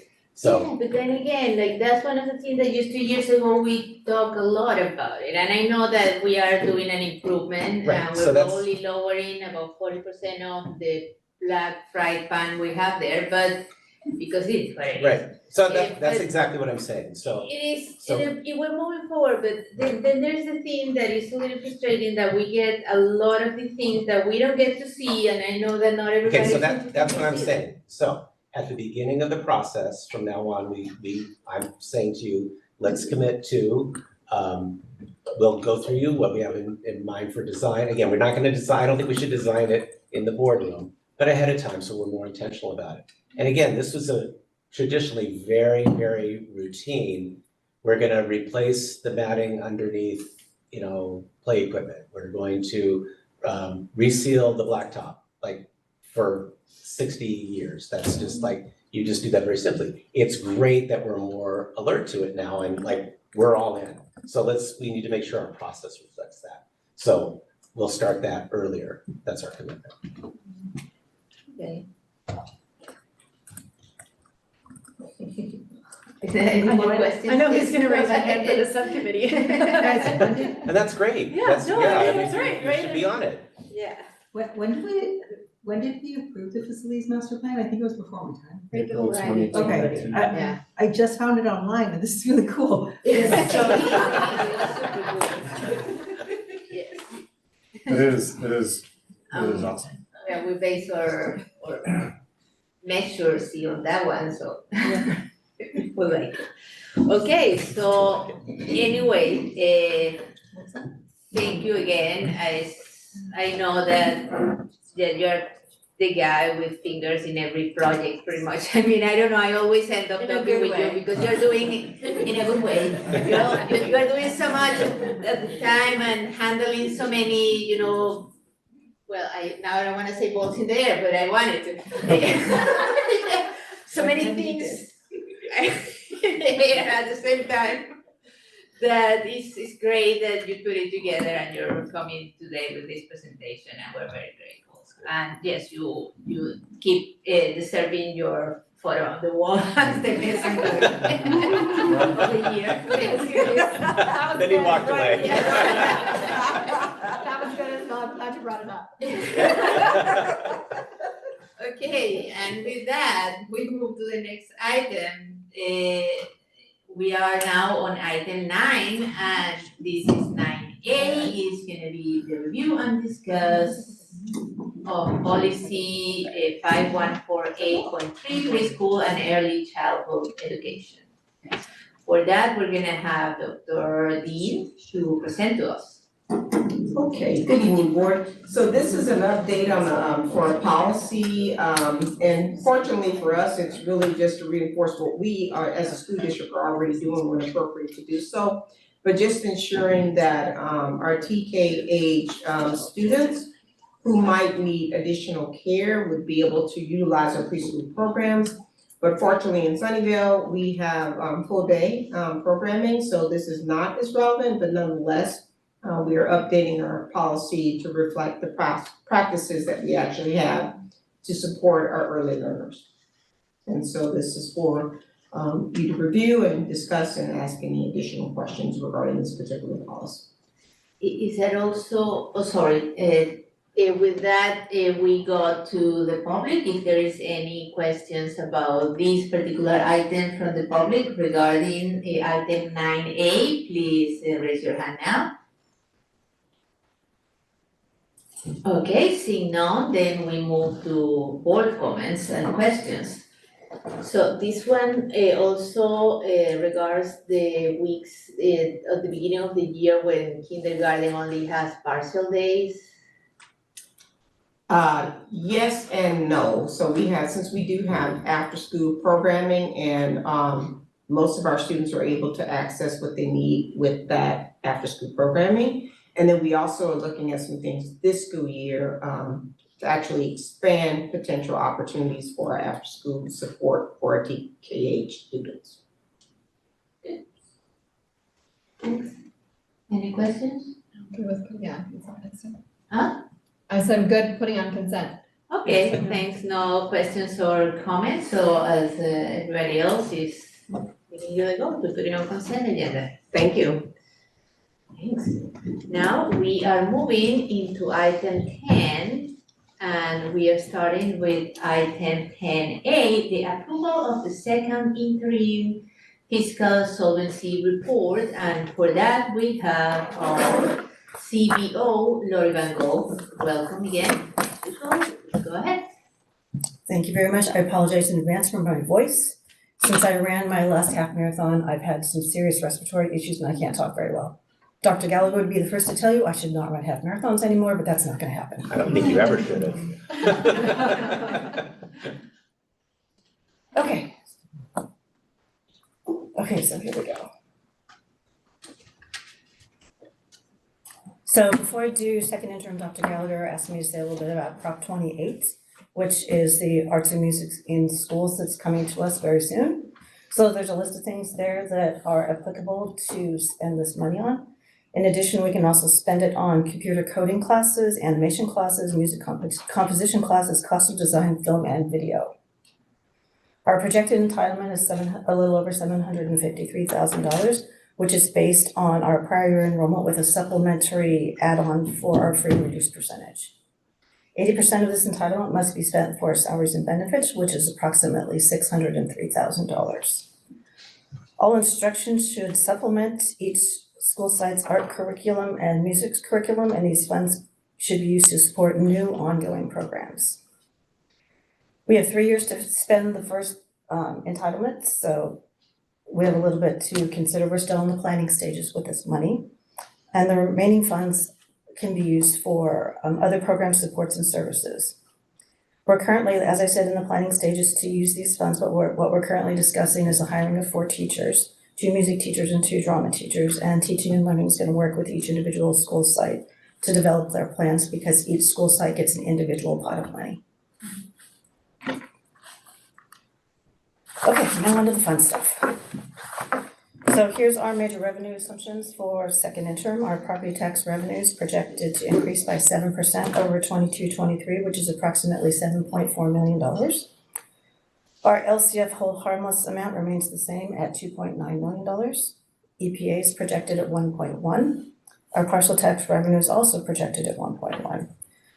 We have one-time funding, which is part of the governor's coronavirus relief package, but it also includes the expanding learning opportunity program, which is, and all of that funding is projected at $4.7 million. And this funding is to be used to expand our after-school programs, extend learning time to close instructional gaps and textbook adoptions. Based on the latest projection from the County Office of Education, special education is projected with no COLA. And our federal revenue is projected at the 22-23 level. Restricted, unrestricted lottery are $249 per ADA, which is approximately $1.3 million. And based on a P1 estimate from the county office, our RDA revenue is projected at $5 million. And based on our current leases, our lease revenue is budgeted at $6.2 million. So this is an overall look at the general fund revenue. Property taxes and state aid projected at $112.9 million, which is a little over 80% of our general fund budget. Property taxes and EPA combined are 2.2, so that's just shy of 1.6%. Our lease revenue, as I said, is $6.2 million, and that's 4.47% of the budget. Our one-time revenue at $4.7 million, 3.39% of the budget. Federal revenue is $2.3 million, which is 1.66% of the budget. State revenue is $8.3 million at 5.95% of the budget, and our local revenue is $3 million, which is just a little over 2% of the budget, for a total revenue budget of $139.6 million. These are the major expenditure assumptions built into the second interim. Our certificated FTE, which includes SCA certificated SCAMP units, has increased by 1 FTE over first interim for a special education teacher. Classified FTE, which includes CSEA and classified SCAMP units, has increased by 0.5 FTE for a paraeducator.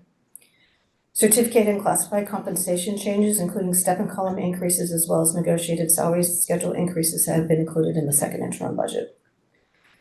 The 23-24 STRS rate is projected at 19.1%, which is in line with 22-23. PERS is projected at 26.68%, which is a 5.2% increase over 22-23. And based on the 2024 health and welfare rates, United Healthcare has increased 10.5% over 2023, and Kaiser has increased 12.2% over 2023. And all carryover funds are budgeted included in the budget, which includes categorical and local funding. So this is an overall look at our general fund expenditure budget. $116.6 million of our expenditure budget is for salaries and benefits, which is approximately 83%. $4 million on books and supplies, which is approximately 3% of the budget. $20.1 million for services and other expenditures, which is approximately 14% of the budget. Included in this category is the extra support needed for child nutrition and state preschool, the transfer to the Special Reserve Fund for technology upgrades, TK and outdoor learning equipment, software licenses, the replacement of the child nutrition freezer, as well as contracts for special education services, for a total expenditure budget of $140.7 million. This is a multi-year look at the ratio of revenue to expense. Our 2023 revenue, as I said, is projected at $139.6 million, which is a decrease of $905,000 over 22-23. Our 23-24 expenditure budget at $140.7 million is 13.5% higher than 22-23. The 13.5% increase in expenditures over 22-23 is being driven by salary schedule increases, an increase in the contribution to other funds, equipment purchases, and maintenance projects. And based on second interim, our expense is projected to outpace revenue by $1.1 million. This is a multi-year look at the general fund beginning and ending balances. Our 23-24 ending fund balance is projected to decrease over first interim, due in part to increases in the expenditure budget for contracted services, equipment purchases, and maintenance projects. Salary and benefits savings for vacant positions have been recognized and incorporated into the budget, and these factors combined contribute to the 2.9 decrease in the ending fund balance over first interim. This is a look at our reserves, which is a combination of the unrestricted general fund and the special reserve fund 17. $2.25 million of the special reserve fund is set aside for free cheap technology upgrades. $634,000 of the general fund ending balance is set aside for stores, revolving cash, and non-spendable assets. So our total projected reserves at second interim are $44.4 million. Sorry, could you say that again? What do you say about technology upgrades? I didn't hear the adjective. We're saving money essentially. We have a long-term savings plan. I contribute $375,000 each year from the general fund into the special reserve fund and let it sit there and gather interest. And then when Jeremy needs it for technology upgrades, it's there available for him. Yeah, thank you, Lori. Specifically, this is for network infrastructure, firewall services. These are the large capital network projects that we need to save up over for the lifespan to replace access points and those things. Thank you. That was a clarifying question. Can you explain us again what is the Fund 01 and 170? What's the difference between each of them? Fund 01 is the unappropriated any fund balance in the unrestricted general fund, so it's our savings plan essentially, and Fund 17 is a special reserve fund, which we are required by ECHO to have. And that's where I'm contributing money from the general fund into Fund 17 because it's the highest interest yield account. So the district earns the most interest there. But combined, we can spend it on, it's our reserve. Okay.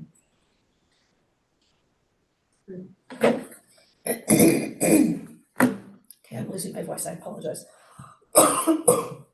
So our unrestricted ending balance is $30.2 million. Our special reserve ending balance is $14.8 million. So our total unrestricted reserves combined are $45 million or 32%. And we have positive ending balances in the multi-year projection, and we will maintain our basic aid status.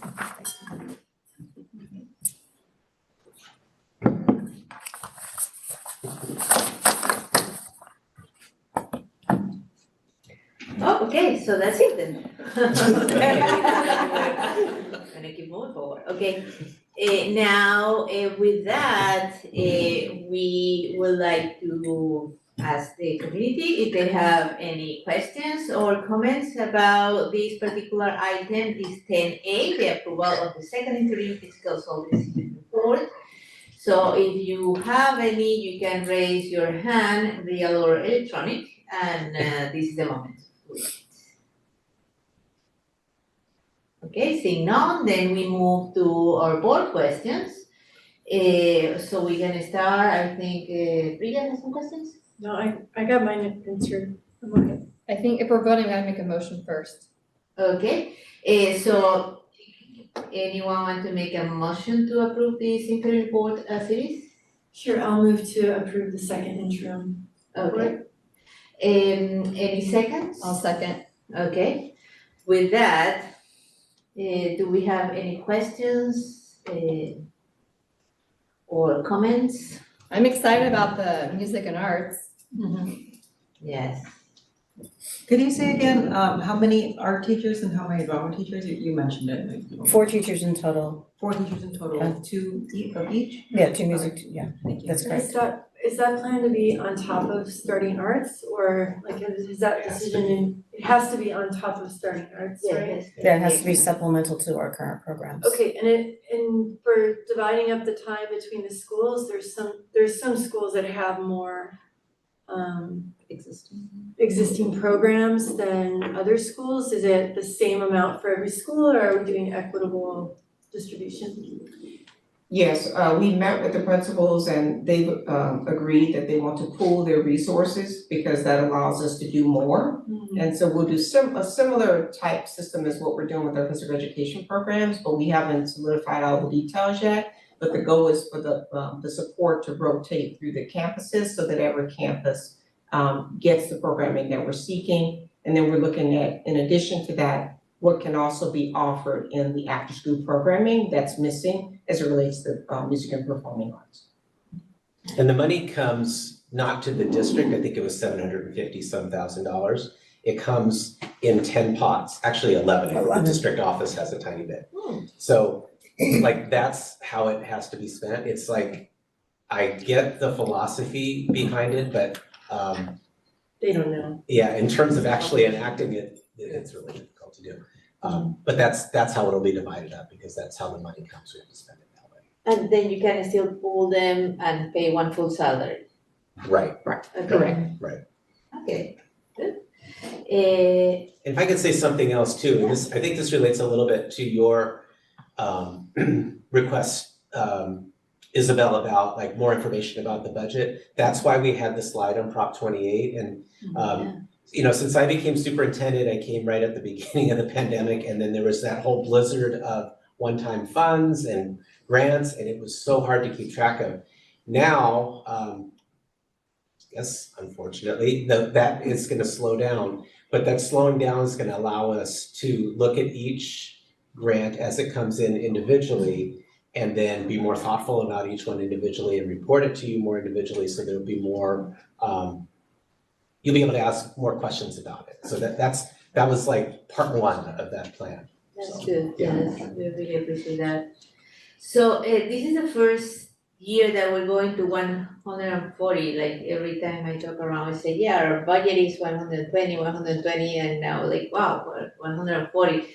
So this is just because everything is more expensive now, it's because the TK, do we have a particular thing to point at?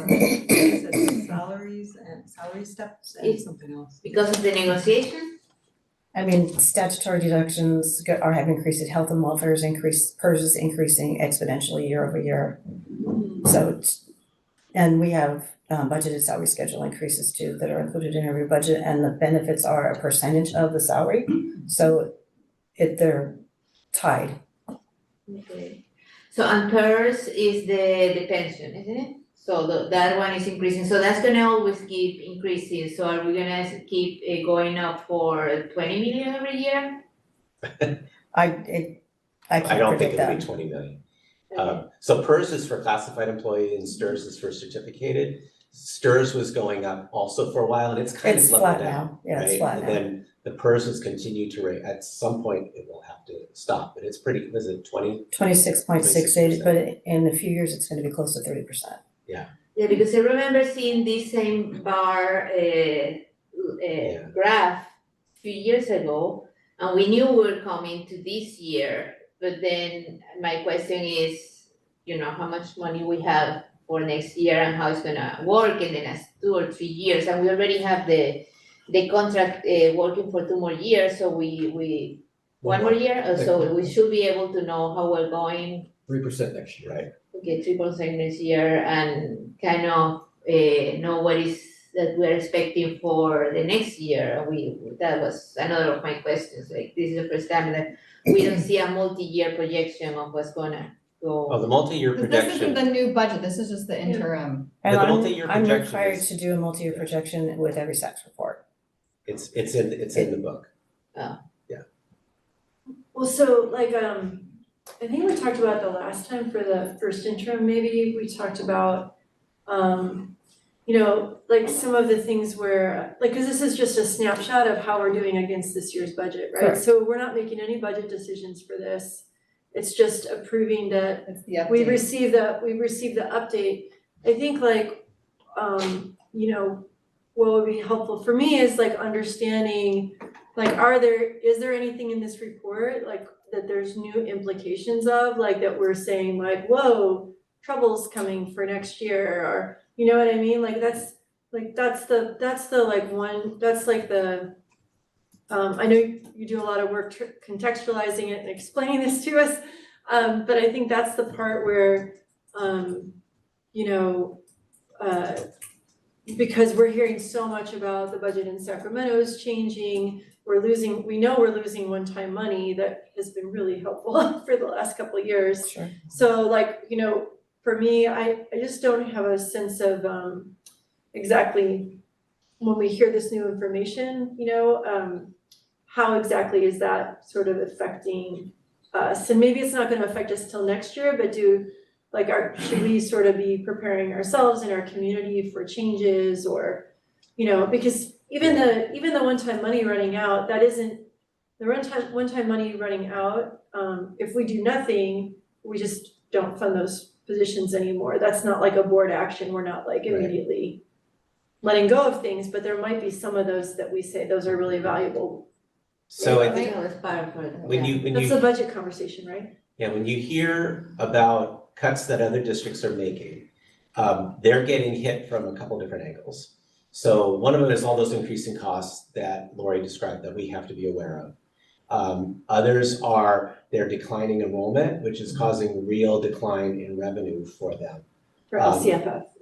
Right, and then also the essentially flat COLA that they're getting is like less than 1%, something like that. Our revenue projection in this for next year is a pretty conservative 3%. It's probably gonna be, My guess you is should 5. definitely put not more than 3% down, but that's kind of worst case, what we think, right? I say every year, which I'm grateful for, we estimate low and we have always gone over our Right. projected. Right, Yeah. So when you see a budget deficit, we don't want to be growing the reserve unnecessarily every year unless it's planned. We don't want to be growing it every year. And we have such a reserve that we could spend it down a little bit, that would be okay. If our revenue next year is like 5%, which would actually be pretty realistic, that changes the out years considerably. And then the subsequent year in the multi-year projection, it's 2%, which is what you always should do for a third year. So, but will it be 2%? Like that on average, I forget what our revenue growth is on average, it's more like 5%, something like that, whatever an average year is. So when you see the deficit, it's something to pay attention to, but the fact that we have a good reserve and the fact that it's built on a very conservative revenue projection, we should feel good about it.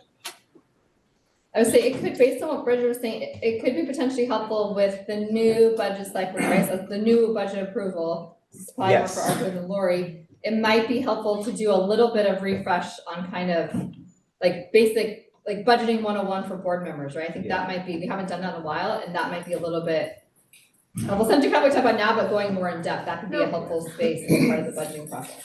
Well, I think it's just more tied to, like, because the budgets, there's so many different programs embedded in different line items and different, like some group, like it seems like, you know, there's several pages of one thing. I mean, like, your student nutrition is very clear, or transportation or childcare, like those kinds of things are like, okay, that's 1 or 2 pages, but then there's other things where if you wanted to know, how much do we spend, like, Cindy Chavez's office was asking, how much does your district spend on mental health and social services? I'm like, well, Yeah, I don't know, I'm gonna ask my superintendent, because that's like, seems like a really hard number to get. But You know? then a lot of other people know, they manage that, and they can make decisions about it.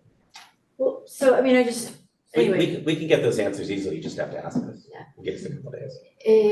And then And you I asked something, and we didn't get the number, you know that they always put us, well, I suppose we could in 140, just make the calculation, and I tend to do that.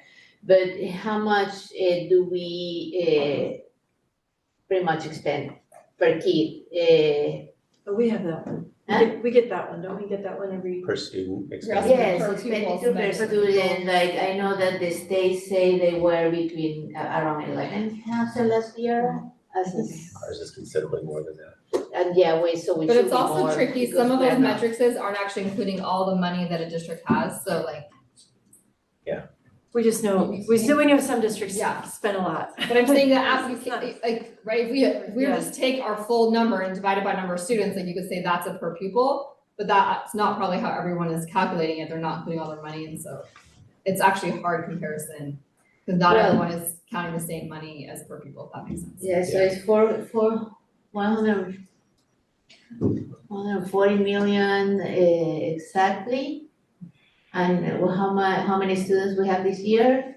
5,000? 5,632. Do you want, and that's a good question, do you wanna know enrollment or APA? Yeah. So I mean, just use a number for your purposes, but. 4,856. It's enrollment, I don't know, yeah, that's what's crazy, this So is not, this number you're gonna come up with is 5,636? not an accurate number. 5,600. 5,632. That's not including preschool. 24,000. Okay, that number But that's not our makes sense. number. That's not the number that they report out. Yeah. I've seen that whole thing for the county. We can It's Google that different. later. Yeah. I can. Anyway, Okay. so if you come up with a list of questions heading into the budget adoption, Mhm. be sent, like, the sooner you send them, the sooner Arthur will be able to put together, and he's gonna present things differently because he's new, right? So that'll in itself will be just different, Yeah, so. so maybe in one of your weekend reports, in the next few weeks, you can remind us Got to send in any kind of budget stuff we're interested in knowing. So with our one-time money, I remember that most of that was what kind of measure they wanted us specifically to act that were tied to that one-time money, other than the TOSAs that were, you think? Sorry, what was the We got question? wellness centers, that's not with that one-time money. No. Was any specific thing that came packaged as post-pandemic that we are not using anymore? A lot. That's a long answer. list. Okay. Microphone. Well, we move to the next item, thank you, and then we need to approve, we already have. Yes. Microphone? I think There's it's. a microphone. You have a motion and a second, but no vote. Yes, so with that, we, yes, is this mine? Oh, no. Call for the vote. Okay, mine is off, Okay. so it's Call not for the mine. vote. Okay. Okay, so, then, if anyone can make a I think we had a motion, a second, we just. Yes, So if you want to vote, I please move say that aye. Aye. Aye, Nancy? Aye. Okay, with that, we have a budget. Thank you. An approval of this mid-year budget. So, and now we move to item 10B, acceptance and award of bid site improvement for electronic marquee sign and shade structure project, and that is again from our employee of the year, Brand Burns.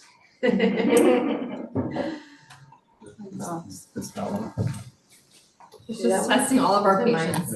I just turned mine off, maybe it was fine. Sorry, that noise is driving me crazy. Okay, sorry. Item 10B, okay. Acceptance and award of site improvements, electric marquee signs and shade structure projects. So I'm gonna read this verbatim and I'll add some stuff at the end. March 7th, bids were opened and accepted for the site improvements, electric marquee sign and shade structure projects. The scope of the projects includes the installation of digital marquees and the replacement of existing play matting underneath the existing play structures with synthetic turf at San Miguel, Lakewood Elementary, Cumberland, and Columbia.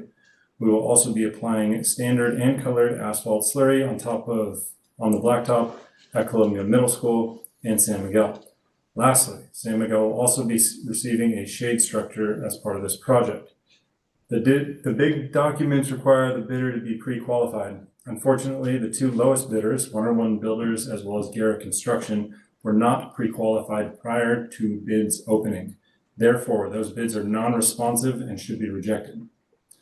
Based on the above, the lowest responsive bid was submitted by Bosco Construction Service in the amount of $1.79 million. However, this amount exceeds the budget, and we now know we can get a lower price. So district staff recommends rejecting all bids and rebidding the project. This one I'm going to keep there, and then 10C we can talk. Okay.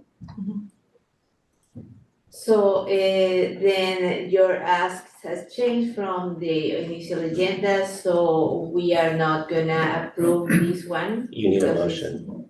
It's, I just wanna clarify, that's the motion that we're getting? Oh, you The need motion comment is- first. To Okay, but make a motion, what is our motion? well, the motion is to vacate the bid. It's right on the thing here, it Yes, tells it's us. right. Yeah, okay, I'm just But we should ask public comment first, before we make a motion. Okay, it's not then, we're not gonna vacate it. Okay, so with that, we move to, do we have any comments from the public? We have three. Okay, we have two over there and three of this one, 10B. Okay, and perfect, so please, let's start online first. So let's get the two online comments and then the two on person. We have Carrie Levin first and then Cynthia Fan. Okay. So you have 3 minutes and remember that all of this still part of the Brown Act and you only have 3 minutes. Okay, can you hear me? Thank you. Start with your affiliation, name and affiliation to the district. Okay, can you hear me? Yes. Okay, hi, greetings. My name is Carrie Levin. I'm a long-term Sunnyvale resident, and I care about our community, and I care about our local habitat. I urge you to oppose installation of artificial turf to replace the play matting underneath the children's playground, and instead recommend the board approve engineered wood fiber. Engineered wood fiber is safer for children in the long term because it doesn't have chemicals of concern like those found in artificial turf specifically toxic PFAS and other harmful substances. There is no such thing as PFAS-free artificial turf, none whatsoever. Even the president and CEO of Synthetic Turf Council admit to this in a 2022 letter urging Senator Allen to amend the bill AB 1423 from 1 part per million to 100 parts per million PFAS levels by 2026 in artificial turf. What did that tell you? PFAS exists in artificial turf. The artificial turf manufacturing claims are based on one type of test method called targeted analysis that limit the testing of about 35 PFAS substances. Given that there are over 13,000 PFAS substances, such testing cannot be conclusive as they evade low-level sensitive detection limits. This is designed to intentionally mislead the customer like you. The total organic fluorine, TOF, is a non-targeted test method in process of being adopted by the EPA that can accurately detect presence of fluorine regardless of the number of PFAS substances being detected. While the EPA is slow to adopt it, it's a more reliable test and will be the de facto standard in the not-too-distant future.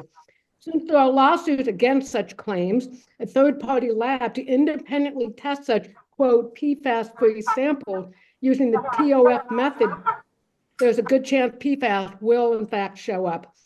Another safety consideration that you need to consider is that engineered wood fiber is a cooler play surface. Artificial turf temperatures are 50 to 70 degrees hotter than air temperature and can burn kids when they fall onto this hot, dangerous surface. Engineered wood fiber cushions better, has good drainage, and is better for the environment. Artificial turf is not recyclable. Trust the science, not the sales pitch. Trust the kids will be better off in the long run. Thank you. Thank you. And with that, we move to the next online commenter. Please go ahead and start saying your name and district affiliation. Cynthia Fan. Okay. Hello, can you hear me? Yes. Yes, thanks for the opportunity to speak. My name is Cynthia Fan. I am not in your school district, but I'm nearby. And the reason I called is because I went through something similar in my school district, and I wish that they had the benefit of the knowledge that some of the folks speaking tonight already have before them. Based on what we have learned, I am asking you to please not choose to use any synthetic turf or rubberized surfaces on your campuses. With the climate crisis, our heat waves are getting hotter, longer, and more frequent. We not only have a climate crisis, we are facing a plastics crisis and a PFAS crisis. So I urge you to stay away from plastic and rubberized surfaces. Please choose 100% plant source materials like the engineered wood fiber that's been suggested. It is safer for the kids and for the environment. Thank you. Okay, thank you. And with that, we move to our commenters on site. Thank you for coming tonight. And for this item 10B, we start with Jessica Gerdy. Sorry, it's just Jureki. That's a C. Or I know, my handwriting's terrible, I'm sorry. Jureki. Oh, that's okay. Sorry about that. Jureki. Yes. I'm left-handed, I had wrist surgery, like, there's just no chance of reading my handwriting. Go ahead, it's still the same rules. You have 3 minutes. I don't know if I read this at the beginning, I think I did, but the speakers are asked to talk about, well, the name and affiliation and about the topic, and also we would like people to focus on ideas, policies, and values, and remain with the civic discourse. You know that. You will. You're awesome. So please go ahead. Wow. My name is Jessica Jarecki, and I am still the parent of a Vargas student and a Seminole Middle School student. What I wanted to say is I heard that we're going to be rejecting this proposal and opening a new bid. When you open the new bid, I humbly request that you do not just put in new